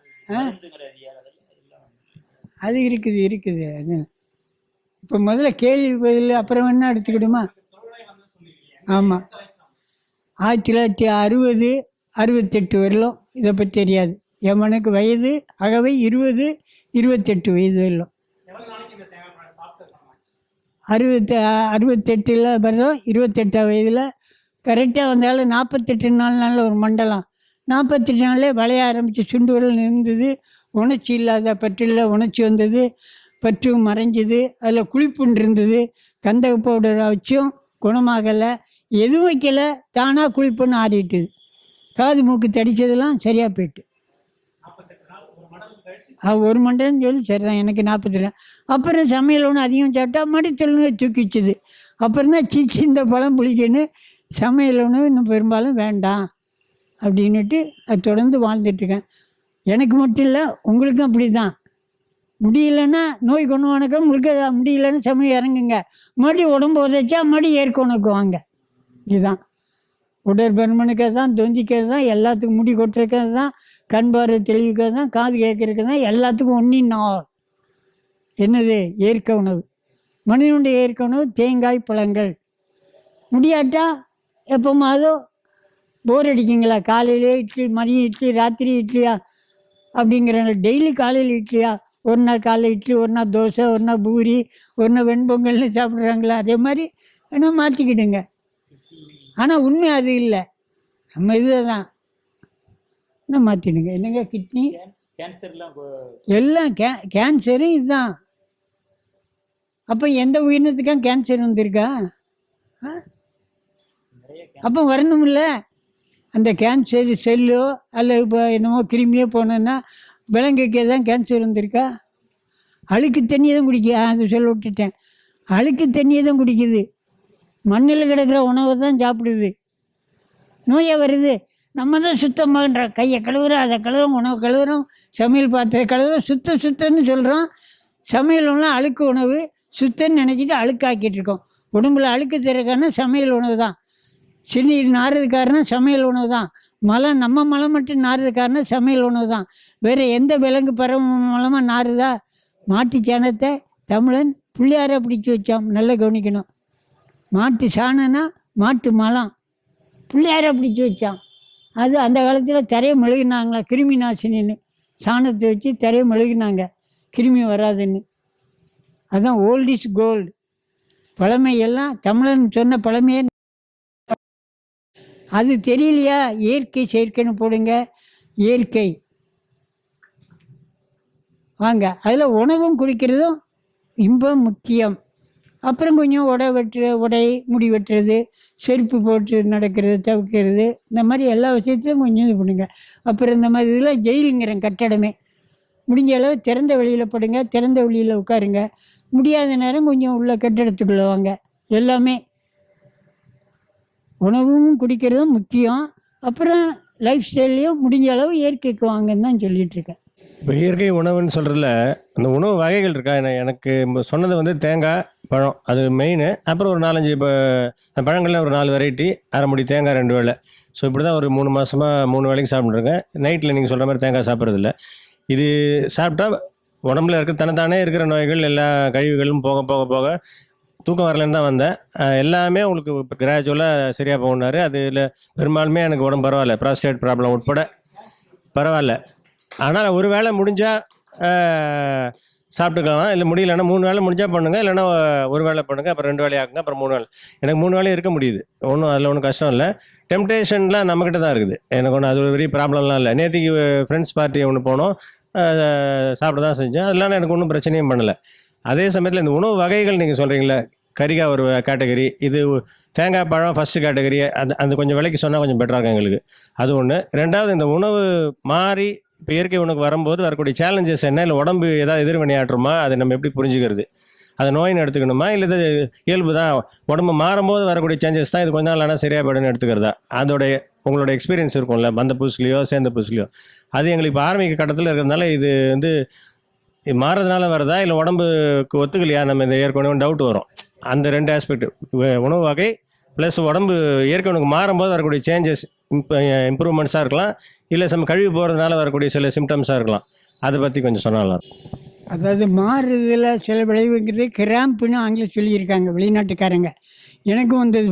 பெரும்பாலும் அனைவருக்கு சமையல் வந்து பெரும்பாலும் இயற்கை உணவு மாறும்போது இருந்தாலும் விரல், அந்த கால் சுண்டி இழுக்கும். உடனே நான் என்ன பண்ணேன், எனக்கு என்ன யாரும் சொல்லித் தரல, உடனே எழுந்திருப்பேன், உடனே விட்டுடும். அப்படியே உட்காந்துட்டு இருந்தால் ரொம்ப இழுக்கும், கொஞ்சம் வலியும் இருக்கும். கிராம்புன்னு அதுக்கு பேர். அது காரணம் சமையல் உணவுலே பழகின உடம்பை இப்போ இயற்கை உணவுக்கு வரும்போது பெரும்பாலும் அனைவருக்கும் வருது. வந்ததுன்னா அதை நீங்கள் பெருசு பண்ண வேண்டாம், அந்த நேரம் ரிலாக்ஸ் பண்ணிடணும், உடம்பை பண்ணிட்டே விட்டுடும். பிறகு வராது. பிறகு இயற்கை உணவு நம்ம ஜீன்ஸ் எல்லாம் எடுக்க கிராம்பும் வராது. அது ஒரு இடைக்கால வழியில் வரும் பெரும்பாலும். அது ஒரு பாயிண்ட்டு வந்தால் இதுதான் வழி. அப்புறம் தேங்காய் பழங்கள் தான் மனித உணவு. அது முடியாட்டை தான் பச்சை என்ன வேணாலும் சாப்பிட்லாம். அந்த கேள்வி தானே கேட்டீங்க உணவு. ஃபஸ்ட்டு கேட்டகரினா தேங்காய் தான் முதல் கேட்டகரி. அதனால தமிழன் என்ன சொல்லியிருக்கான், பழமொழி தேங்காய்க்கு சொல்லியிருக்கான்னு சொல்லுங்கள் பார்ப்போம். என்ன சொல்லுங்கள் நீங்கள், அப்போ தான் உங்கள் கவனம் இங்கே வரும், சிந்திக்கக்கூடிய ஆற்றலும் வரும். அதுக்காக வேண்டி கேட்குறேன். பெற்ற பிள்ளை சோறு போடாது, வச்ச பிள்ளை சோறு போடுன்னு சொல்லியிருக்கானா இல்லையா? ஆமான்னு இப்போ எல்லாம் சொல்லியிருக்கேன். பிள்ளைய பற்றா கண்ணீர், தென்னையை பற்றா இளநீர், அப்போவே பாடிட்டான் தமிழன். அதனால் தென்னங்கன்று கொன்னுக்கு தான் தென்னம் பிள்ளைன்னு பேர் வச்சான். மாங்கண்ணுக்கு மாம்பிள்ளைன்னு வச்சானா, பலாப்பிள்ளைன்னு செஞ்சானா, கொய்யா பிள்ளைன்னு வச்சானா? கிடையாது. அப்போ இன்றைக்கி ஒரு பெண்ணும் கருவிட்டுனா 10 மாதத்தில் எல்லா உறுப்பும் விளைஞ்சி குழந்தை உண்டாகுது. தென்னை மரமும் இன்றைக்கி பூ பூத்தா அது 10 மாதத்தில் தேங்காய்க்குள்ளே வேணுங்கிற சத்தெல்லாம் நிரப்பி தானாக கீழே விழுது. 10 மாதத்தில் ஒரு பெண்ணு 10 மாதத்தில் குழந்தைய பற்றி விழுற மாதிரி அது விழுது. அப்புறம் தேங்காய் தான் தேங்காய்க்கு சிறப்பு முதல் இடத்துக்கு வைக்க காரணம் இதுதான். தேங்காயில் ஒன்று தான் தண்ணி தனியாக, உணவு தனியாக இருக்குது. மாம்பழம், பலாப்பழம், கொய்யாப்பழம் எந்த பழத்துலையும் தண்ணி இருக்குது, வெளிப்படையே இல்லை. அந்த சதைக்குள்ளே தண்ணி மறைமுகமாக இருக்குது. இது ரொம்ப நேரம் பசித்து புசின்னு தேங்காய் உடைச்சின்னா தேங்காய் தண்ணியை குடிக்கணும். அதனால் அந்த காலத்தில் கோயிலில் தேங்காய் தண்ணி தான் தீர்த்தம் கொடுத்தாங்க. இப்போ 10 வருஷமாக தேங்காய் தண்ணியில் பச்சை தண்ணி தான் தீர்த்தமாக கொடுக்குறதா பார்க்குறேன். தேங்காய் தண்ணி கீழே கொட்டுறாங்க. வறண்டு கிழக்க அப்போல்லாம் அவங்க தியானம் பண்ணுவாங்களாம், தவம் இருப்பாங்களாம், என்றைக்கோ ஒரு நாள் சாப்பிடுவாங்களாம். அப்போ வறண்டு இந்த உணவுக்குள்ளாயே தேங்காய் தண்ணியை குடிச்சிட்டு அது லூப்பு கிரியேட் பண்ணுது. அப்புறம் தேங்காய் சாப்பிடும்போது ஈஸியாக உள்ளே பாஸ் ஆகும். அதனால் தேங்காய்க்கு சிறப்புன்னு தமிழன் சொல்லியிருக்கான். அப்புறம் இன்னொரு பாயிண்ட்டு பாருங்கள், தேங்காய் ஒன்று தான் இன்றைக்கி பிறந்த குழந்தைக்கு உணவாக கொடுக்க முடியும். தேங்காய் கொடுக்க முடியாது, தேங்காய் பால். இது மாம்பழச்சாரோ பலாப்பழச்சாரோ வாழை பிறந்த பிள்ளைக்கு 6 மாதம் கழிச்சுன்னா பழம் கொடுக்கலாம், செத்து போயிடும். இப்படி என் புக்கில் ஏற்கனவே நிறைய போட்டிருக்கேன். தென்னை மரத்துக்கு உயர்வானது இந்த மாதிரி நிறைய காரணம் இருக்குது.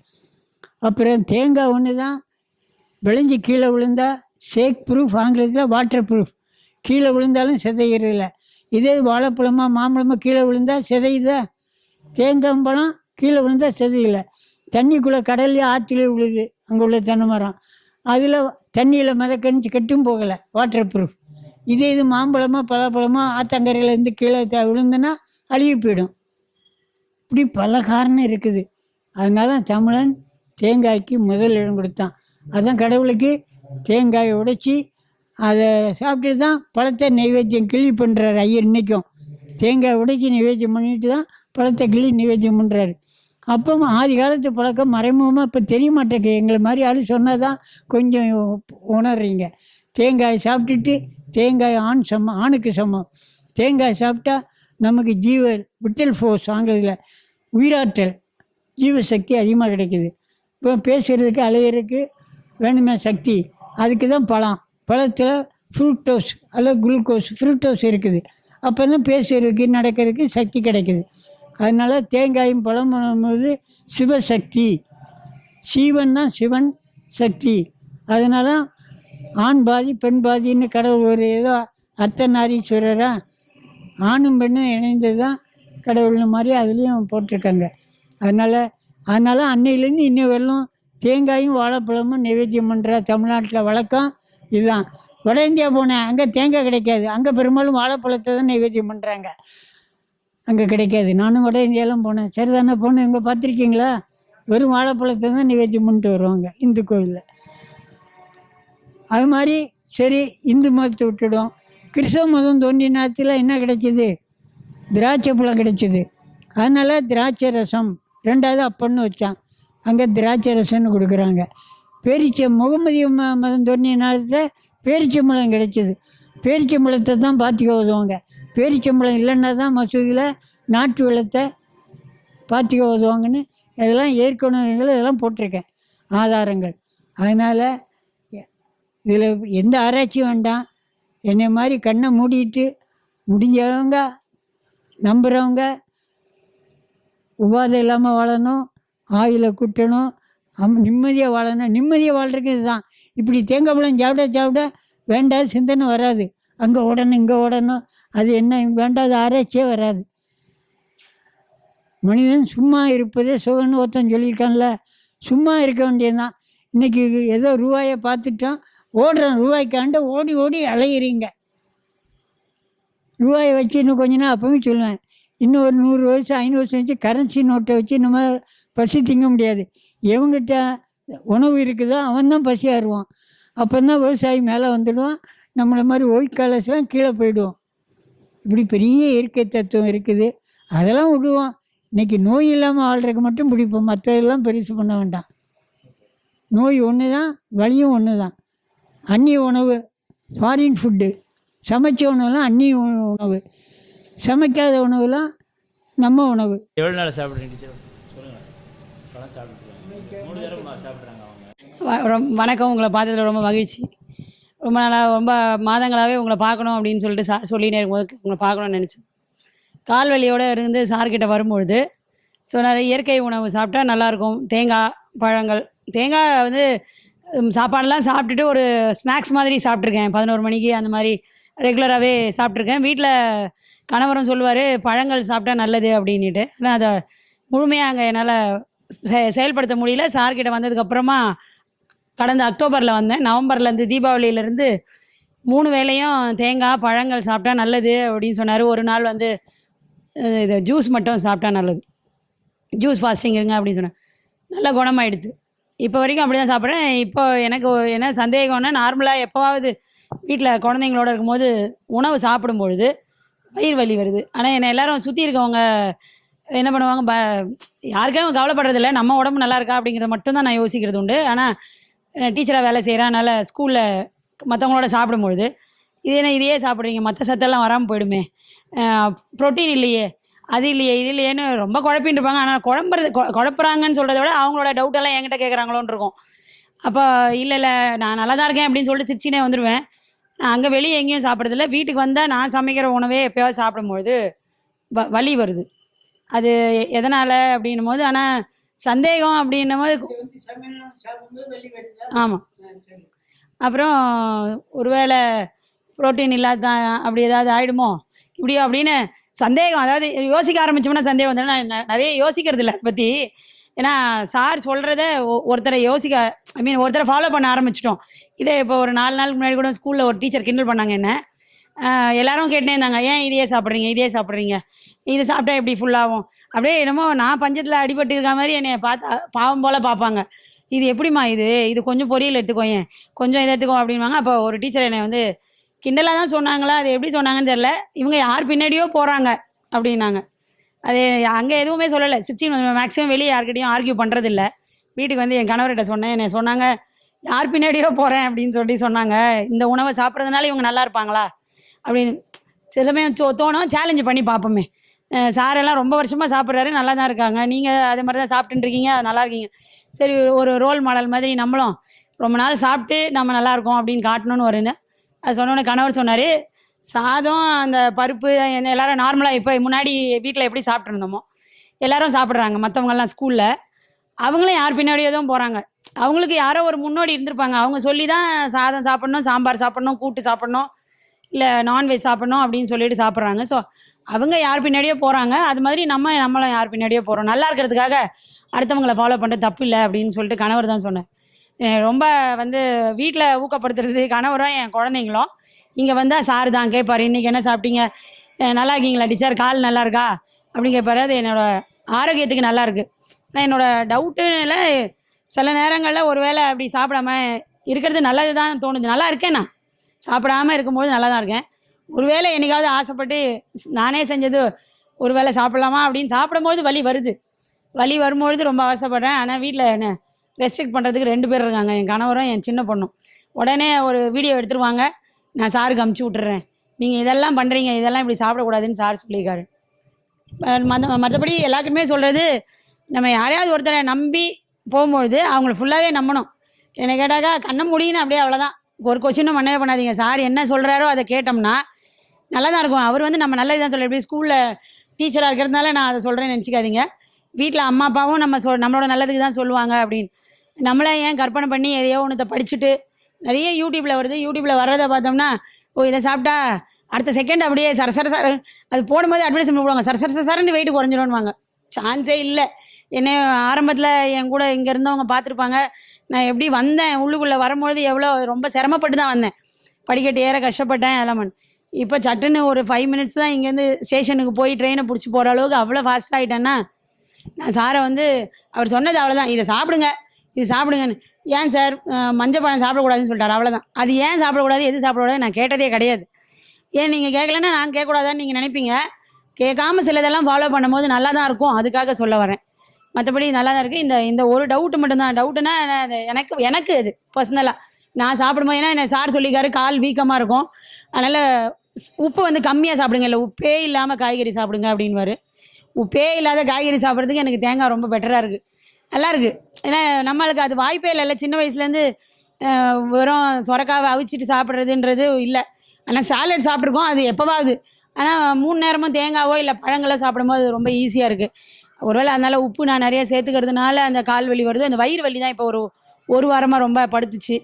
அப்புறம் சரி வேணாம், நம்ம திரும்பவும் அந்த பழையசுக்கு போகக்கூடாது, இப்போ இருக்கிறதையே அப்படியே ஃபாலோ பண்ணிக்குவோம் அப்படின்னு ஃபாலோ பண்ண. ரொம்ப நன்றி ஐயா. சமையல் உணவு சாப்பிட்டு வயிற்று வலி வருதுன்னா கவனிங்க. அப்போ அவங்க உடம்பு கொஞ்சம் மாறிட்டுது. நீ தகாத உணவு, வெந்த உணவு, தகாத உணவு, வயிற்று வலிக்குது, பழந்துன்னா வயிற்று வலி இல்லை, அப்படி தான் நீங்கள் அர்த்தம் புரியணும். உண்மை வேகமாக பரவாது, மெல்ல மெல்ல பரவிட்டே போவோம், அது அழியாது. பொய்மை வேகமாக பரவும், பிறகு இருந்த இடமே தெரியாது. அதுக்கு எடுத்துக்காட்டு ஒன்று சொல்கிறேன். நான் ஒரு 15 வருஷத்துக்கு முந்தி ஆந்திராவில் யாரோ ஒரு சாது இருந்தாராம். அவர் ஆஸ்துமா வியாதிக்கு ஏதோ பச்சை மீனை ஒரு மீனை கொடுப்பாராம். செய்தியெல்லாம் வந்தது, அந்த மீனை சாப்பிட்டா ஆஸ்துமா வியாதி குறைஞ்சிடும் அப்படின்னாங்க. அப்புறம் இப்போ அவரை பற்றி செய்தியே இல்லை. ஆனால் இயற்கை உணவு செய்தி அன்னையிலேருந்து கொஞ்சம் கொஞ்சமாக மேலே வந்துக்கிட்டே இருக்குது. இதுதான் விஷயம். அப்பன் அவர்களுக்கு வணக்கம்.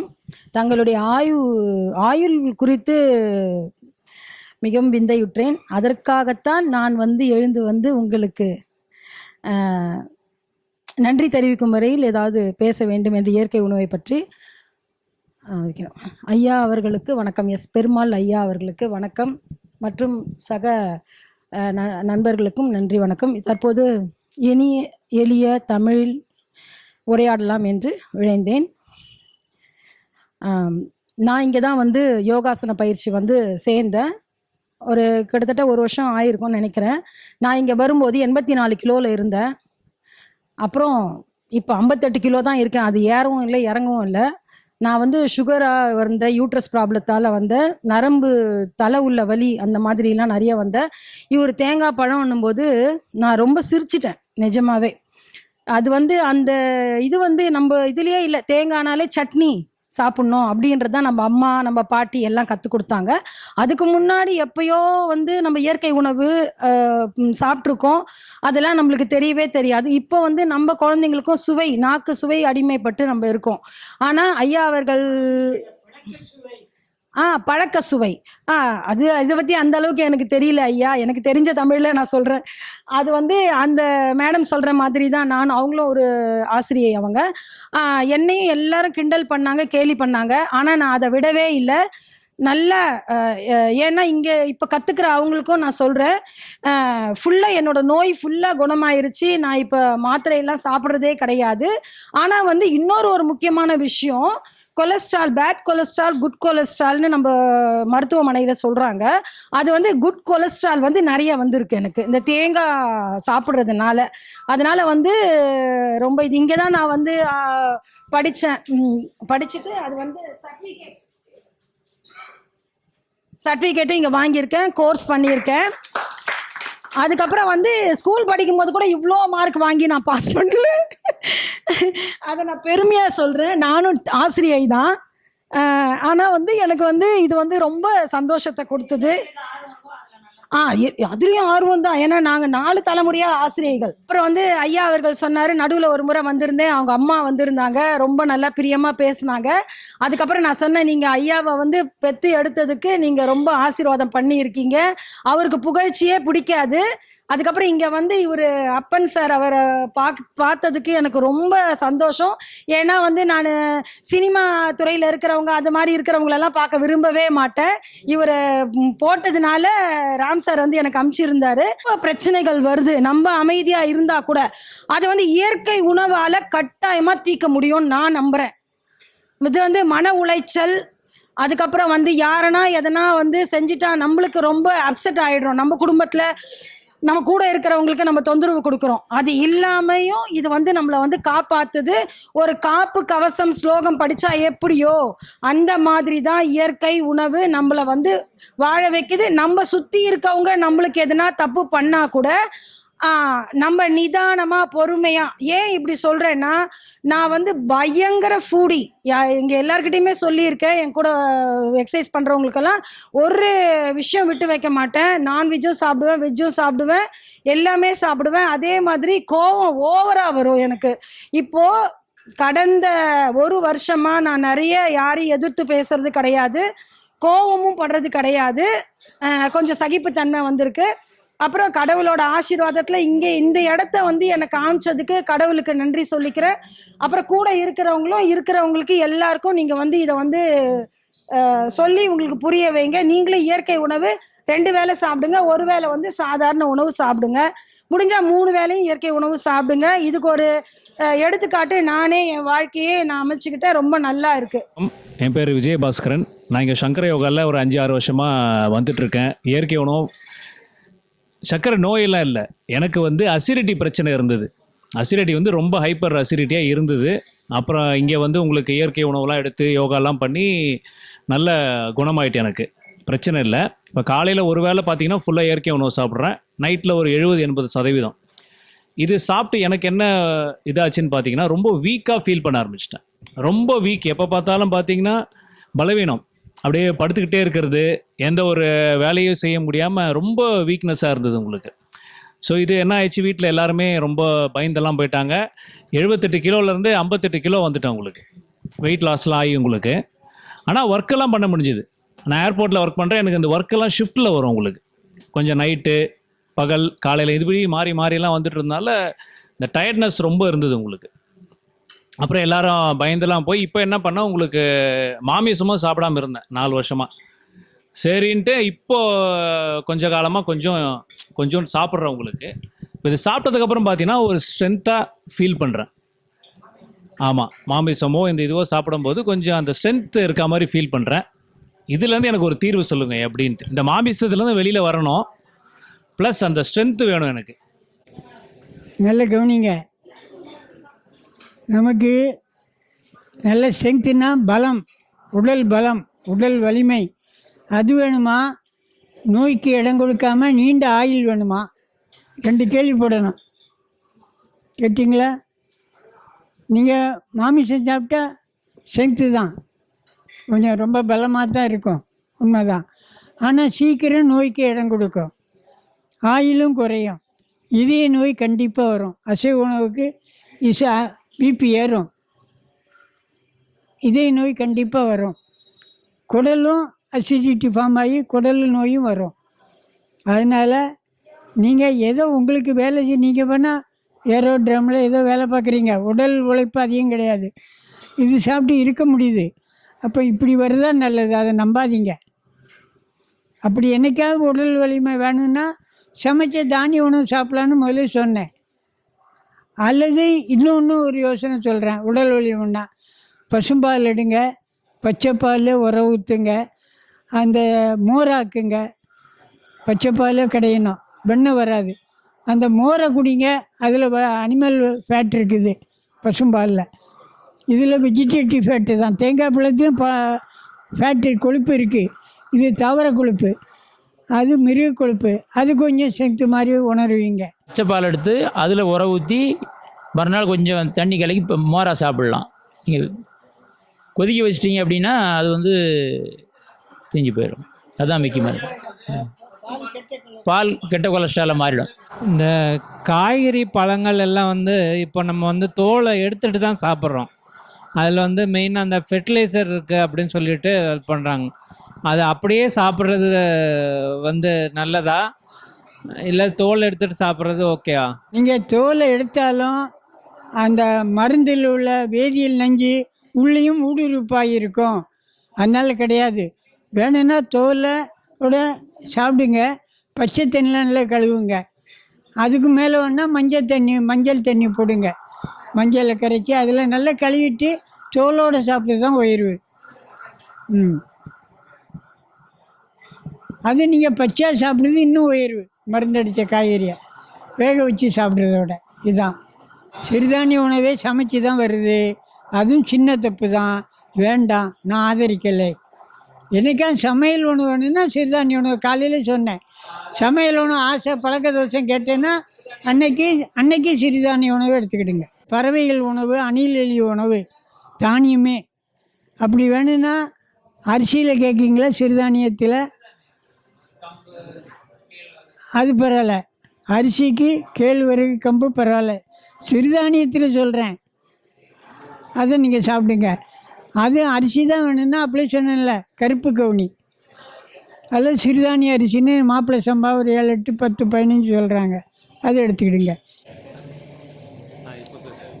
6 மாதத்துக்கு முன்னாடி எனக்கு ஒரு 15-20 நாள் கண்டினியூவாக தூக்கம் வரல.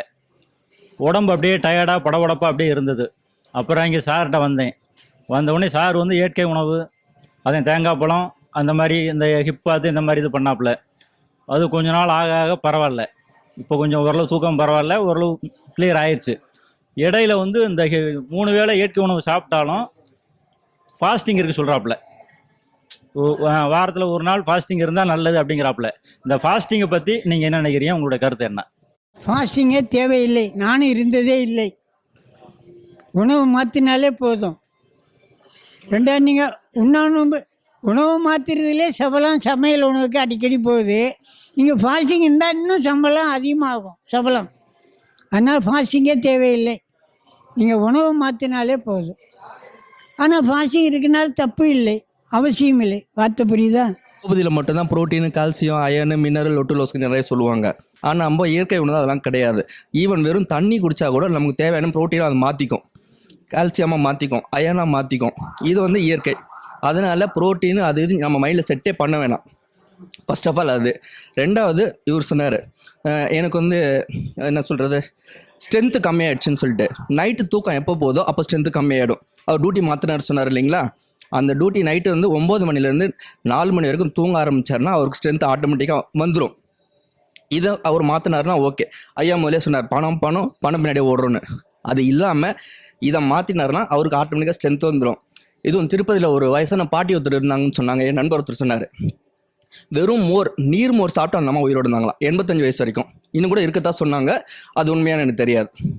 அதனால் இது சாப்பிட்டா தான் இது வரும், இது சாப்பிட்டா தான் இது கிடைக்கும்னு மைண்டில் செட் பண்ண வேணாம்.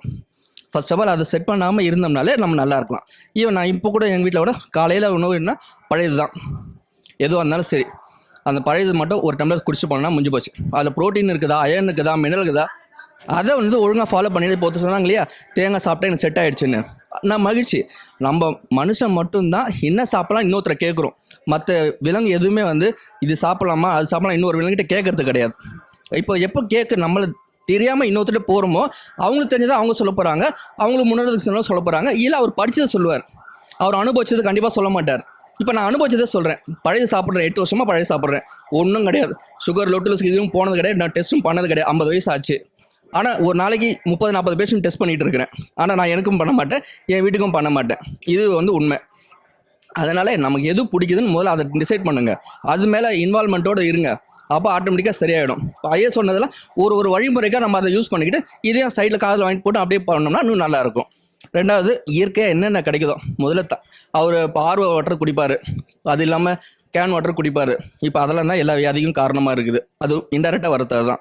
முடிஞ்ச வரை மழை தண்ணி எவ்வளோ சேர்த்து வச்சு குடிக்க முடியுமோ அது மாதிரி பிளான் பண்ணுங்கள். நாங்கள் அது செஞ்சுருக்கிறோம். 8 வருஷமாக மழை தண்ணி தான் குடிச்சிட்டு இருக்கோம். இன்றைக்கி வெளியில் தண்ணிக்கு போகல. இந்த மாதிரி சில விஷயங்கள்லாம் பார்த்துக்கலாம். இயற்கையோட ஐயா சொல்கிற மாதிரி இயற்கையோடு வாழறது எவ்வளோ ஈஸின்றதை பார்த்துக்கலாம். ஆடு மாடு பார்த்துக்கலாம், விலங்குகள் பார்த்துக்கலாம். எல்லாம் இயற்கையோடு வாழும்போது நல்லா தான் இருக்குது.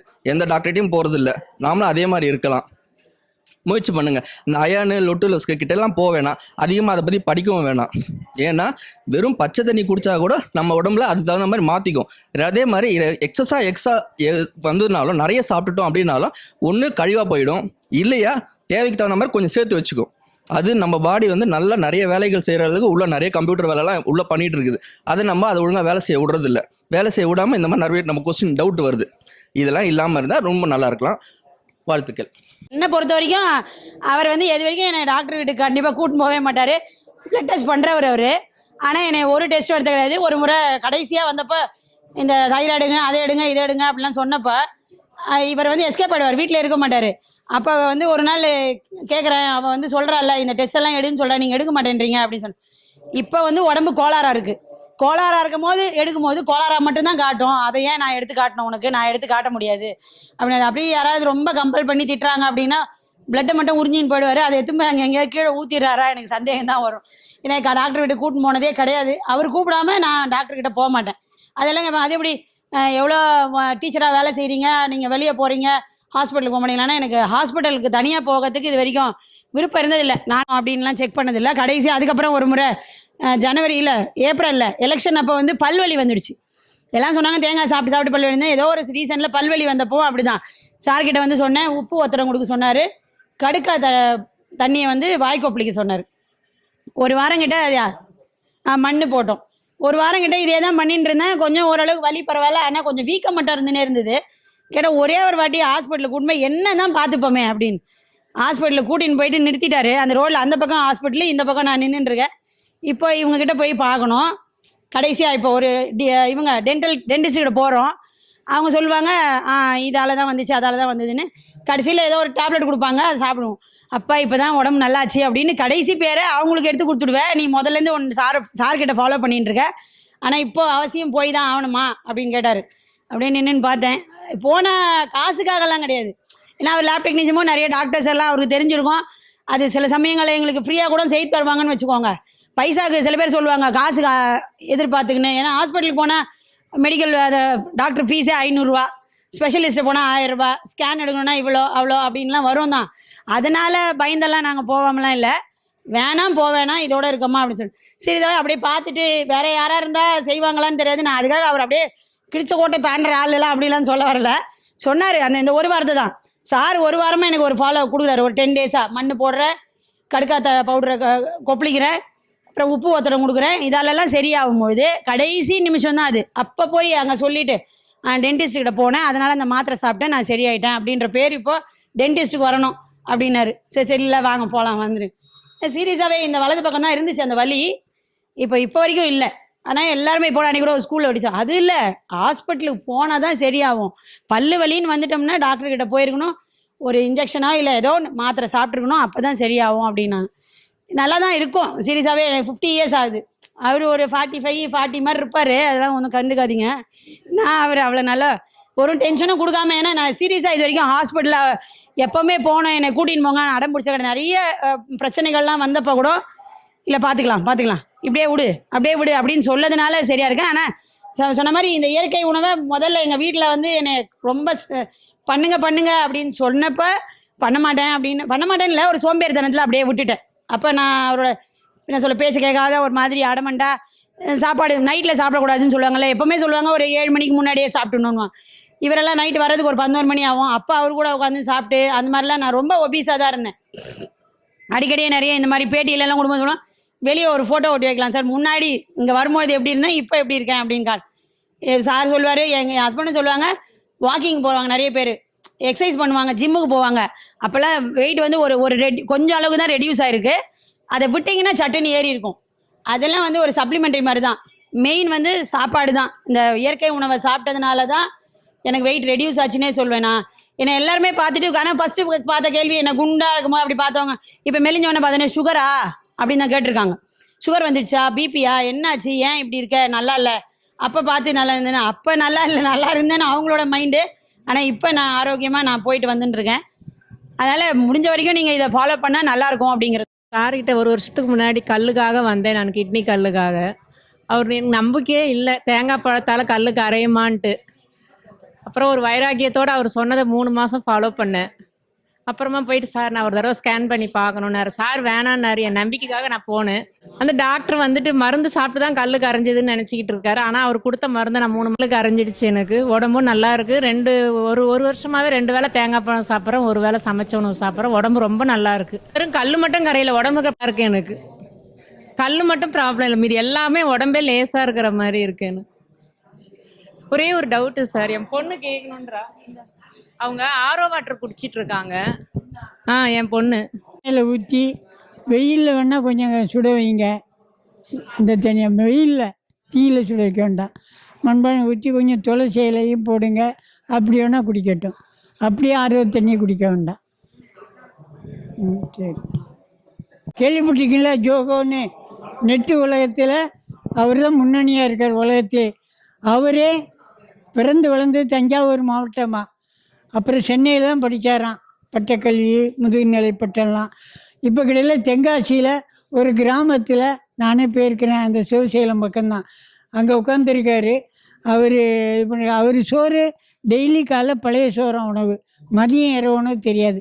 பழைய சோறு அவருக்கு ஏதோ வயிற்று வலியாக என்னமோ இருந்தது, சரியாக ஞாபகம் இல்லை. பழைய சோறு சாப்பிட்டது நல்லாயிட்டு தான் அவர் சொல்லிகிட்டு இருக்கிறாரு. எளிமையாக தான் சைக்கிளே போகிறாரு. எவ்வளோ கார் வேணாலும் போகலாமா. ரொம்ப தூரம் போனால் தான் காரோ ஃப்ளைட்டோ ஏறுவாராம். இல்லாட்டி அங்கனோடி குறிப்பிட்ட இடம்னா அந்த ஏரியாலாம் சைக்கிளே தான் போகிறாருன்னு. அவரை பார்க்கணும் முடியல, அப்பாயின்மெண்ட் வாங்கி தான் போகணுமா. நான் அந்த வாங்கி கொடுத்தேன், இன்னும் அப்பாயின்மெண்ட் கொடுக்கல, தேவையும் இல்லை எனக்கு. அந்த மாதிரி என்னன்னா ஜோகோன்னு இப்படி பெரிய பெரியவங்கள்லாம் உண்மையை நோக்கி வந்துக்கிட்டு இருக்கிறாங்க ஒரு சிலர். அதனால் இயற்கை தான் பெரியது, முடிஞ்ச அளவு மாற்றுங்க. இன்றைய நன்னாளிலே நம்முடைய அப்பனையார் அவர்கள் கடந்த 50 வருடங்களுக்கு மேலாக இயற்கை தொண்டாற்றி தன்னுடைய குடும்பம் ஏதென்று பாராமல் இந்தியா முழுவதும், ஏறக்குறைய நம்முடைய தென்னிந்தியா முழுவதும் எல்லா இடங்களுக்கும் போய் இதை பரப்பி வருகிறார்கள். அவர்கள் மூலம் ஏறக்குறைய ஒரு 1000 சீடர்கள் இன்றைக்கி தமிழ்நாட்டில் இருப்பாங்க. ரொம்ப ஒரிஜினல். காரணம் என்னென்னா, இன்னைக்கு நிறைய இருக்கணும்னா அப்படி தான் இருக்கணும். கொஞ்சம் வேணால் கீழே இறங்கிக்கலாம், அவ்வளோதான். ஒரு தடவை சாப்பிடலாம், அவ்வளோதானே தவிர. ஏன்னா அந்த காம்ப்ரமைஸ் நீங்கள் சொல்லிட்டீங்க அப்படின்னா அடுத்த தலைமுறைக்கு நீங்கள் ஒரிஜினாலிட்டி போயிடும். இந்த ஒரிஜினாலிட்டி போயிடுச்சுன்னா நீங்கள் உங்கள் தமிழுடைய பண்பாடு எப்படின்னா, ஒரு விஷயத்தை எழுத்தோ ஏதோ கிடையாது. ஆனால் வார்த்தையால் சொல்லி சொல்லி சொல்லி வளர்ந்ததான் இயற்கை மருத்துவம், எல்லா மருத்துவமே தமிழில். அந்த வகையில் அதனால தான் ஒரிஜினலாக என்ன செய்கிறாங்க, அந்த முழுமைத்துவம் பெறணும்னு உடனே அந்த தவறான எந்த சொல்லாடலும் இருக்காது. அப்படி சொன்னால் தான் அது முழுமை பெறும். அந்த வகையில் அவருடைய அண்ணன் பார்த்திங்கன்னா ராமகிருஷ்ணன் ஐயா அவர்கள் தான் அந்த உலகத்துக்கு இந்த விஷயத்தை தெளிவாக ஆணித்தரமாக சொன்னது. அதற்கு முன்னால் அவருடைய குரு பாண்டுரங்கனார். அவர் ஒரு ஸ்கூலில் வந்து சென்னையில் அந்த காருண்யா குருகுலம் இல்லையா, கன்னியா குருகுலம் அப்படின்ட்டு ஒரு குருகுலம் வச்சுருந்தாங்க. அதில் வந்து ராமகிருஷ்ண ஐயா வேலை பார்த்தாங்க. மறுபடியும் வந்து ஐயாவுக்கு பழக்கப்படுத்தி இன்றைய உலகத்துக்கே வந்து ஒரு பெரிய ஒளி விளக்காக இருக்காங்க. இந்த அவருடைய வாழ்ந்த காலத்தில் நம்ம வந்து இதெல்லாம் தெரிஞ்சுக்கிட்டோம் அப்படிங்கிறதுக்கு வந்து மிகப்பெரிய ஒரு வரப்பிரசாதம். அவர்களுக்கு என்னுடைய நன்றியை தெரிவித்து இந்த பொன்னாடையை போர்த்தி கொடுக்குறோம். பல வருடங்களாக நம்ம யோகா பயிற்சி நிலையம் செய்து இங்கே சொல்லிக் கொடுக்குறோம். இந்த பயிற்சி நிலையத்தை பயிற்சி கொடுக்குறோம். இருந்தாலும் அந்த ஆசனம் ப்ளஸ் ஆசனம், அந்த ஆசனத்தை தான் ஐயா பேசியிருக்காரு. அதுக்கடுத்து தான் நம்ம ஆசனத்துக்கு போக முடியும். உணவு முறையை அதுதான் ஏமன்னு சொன்னாங்க. அந்த ஆசனம் செய்யாமல் நீங்கள் உலகத்தில் எல்லா இடத்துலையும் யோகா எல்லா இடத்துலையும் சொல்லிக் கொடுப்பாங்க. ஆனால் என்ன அப்படின்னா அந்த உணவு முறையை சொல்லாதனால வந்து அது ஃபெயிலியர் ஆயிடுச்சு. நீங்கள் கேட்கலாம் கேள்வி வந்து ஏன் இயற்கை வைத்தியம் இந்த பிஓஎன்எஸ் இதை படிச்சுட்டு மறுபடியும் இன்னும் ஃபெயிலியர் ஆகலை, இவ்வளவு புற்றீசல் மாதிரி ஆங்கில மருத்துவம் எல்லாமே வந்தது காரணம் என்ன அப்படின்னா நம்ம சித்தர்கள் நம்ம இந்த பல உணவுகளை வந்து இந்த யோக கலை நிபுணர்கள் வந்து அது முதன்மைப்படுத்தலை. அந்த முதன்மைப்படுத்தாதனால தான் இன்றைக்கு வந்து அது வந்து எந்த நோயும் குணமாகறதில்ல. நாங்களும் ஒரு 30-40 வருடம் இதை வந்து செஞ்சுக்கிட்டு இருக்கோம். ஆனால் முதல் 10 வருடங்களில் பார்த்தீங்கன்னா நோய் போகிற மாதிரி தெரியும், ஆனால் போகாது. ஆனால் இப்போ வந்து கடந்த 15 வருஷத்தில் எல்லாமே பார்த்தீங்கன்னா டயாலிசிஸ் போனவங்கள உயிர் பண்ணிக்கிறோம். கேன்சர் பேஷண்ட் 20 பேஷண்ட் இருக்காங்க, உயிரோடு இருக்காங்க. ஐயா சொன்னது தான் ஃபாலோ பண்ணுறோம். சாருக்கெல்லாம் தெரியும், ஒரு ஸ்ட்ரோக் வந்த பையன் கரெக்டாக 3 மாதத்துல 25 வயசு பையன் போய் நல்லா ஆயிட்டாப்புல. அதே மாதிரி எய்ட்ஸ் அது கூட போயிருக்கு. இல்லை இங்கே தான் எங்கள் நம்ம என்ன தான் யோகா பண்ணாலும் நிறைய உங்கள் கொரோனாலாம் டெஸ்ட் பண்ணால் கொரோனா வந்திருந்தது. அதுக்கடுத்தது காரணம் என்னென்னு பார்த்தீங்கன்னா ஒரு நேரம் நல்ல பால் தயிர் நிறைய சாப்பிட்றது மதிய உணவில். அதுக்கடுத்து அதை மாற்றின பிறகு எப்போது கூட சாப்பிட்ட பிறகு மறுபடியும் சரியாகி போச்சு. என்ன தான் நம்ம பல வருடங்கள் இயற்கை உணவு சாப்பிட்டா ஒரு நேரம் நிறைய சாப்பிட்டா வந்துடும். அதுதான் கரெக்ட். ஒரு நேரமே காலமுள்ள நீங்கள் சாப்பிட்டுன்னு சேர்ந்தது இல்லை, கொஞ்சம் கொஞ்சமாக சேர்ந்துடும். ஒரு 6 மாதம் கழிச்சு கொஞ்சமாக சேர்ந்துடும். அப்போ கொஞ்சம் விட்டுக்கணும், முழுசு மாற்றிக்கணும். அதை தான் ஐயா சொல்ல வந்தாங்க. அதையும் நானும் ஃபாலோ பண்ணிட்டு முதல்ல காக்கா வலிப்பு இருந்தது, சின்ன பிள்ளையில் காக்கா வலிப்பு இருந்தது. அப்புறம் மறுபடி எங்கள் ஊர் பக்கம் சிவசைலம் வந்து எங்கள் ஊர் பக்கம் நான் படித்தது குலசேகரப்பட்டினம் பக்கத்தில் மணப்பாடு ஐயா ஊர் பக்கம். இப்போ அங்கே ஊருக்கு போனோம்னா ஐயா போய் பார்க்காம வர மாட்டோம். நம்ம போய் பார்த்துட்டு வந்து ஒரு பேட்ரி ரீசார்ஜ் பண்ண மாதிரி நம்ம என்ன விஷயங்கள் தெரிஞ்சதுனால நமக்கு வந்து ஒரு ஆமாம் விடுதலை ஆகலை. நம்ம இயற்கை உணவுக்கு மாறின பிறகு தான் அது வந்து முற்றிலும் நின்றது. காக்கா வலிப்பு சின்ன பிள்ளையிலேருந்தே உங்களுக்கு 15 வயசுலேருந்தே இருந்தது. அதுக்கு பிறகு 29 வயசில் ஒரு வந்தது. அதுக்கடுத்து திரும்ப வரல. இயற்கை உணவுக்கு மாறின பிறகு தான் பரிபூர்ண ஆரோக்கியம் கிடைச்சது. அதை சொல்ல வந்தோம்.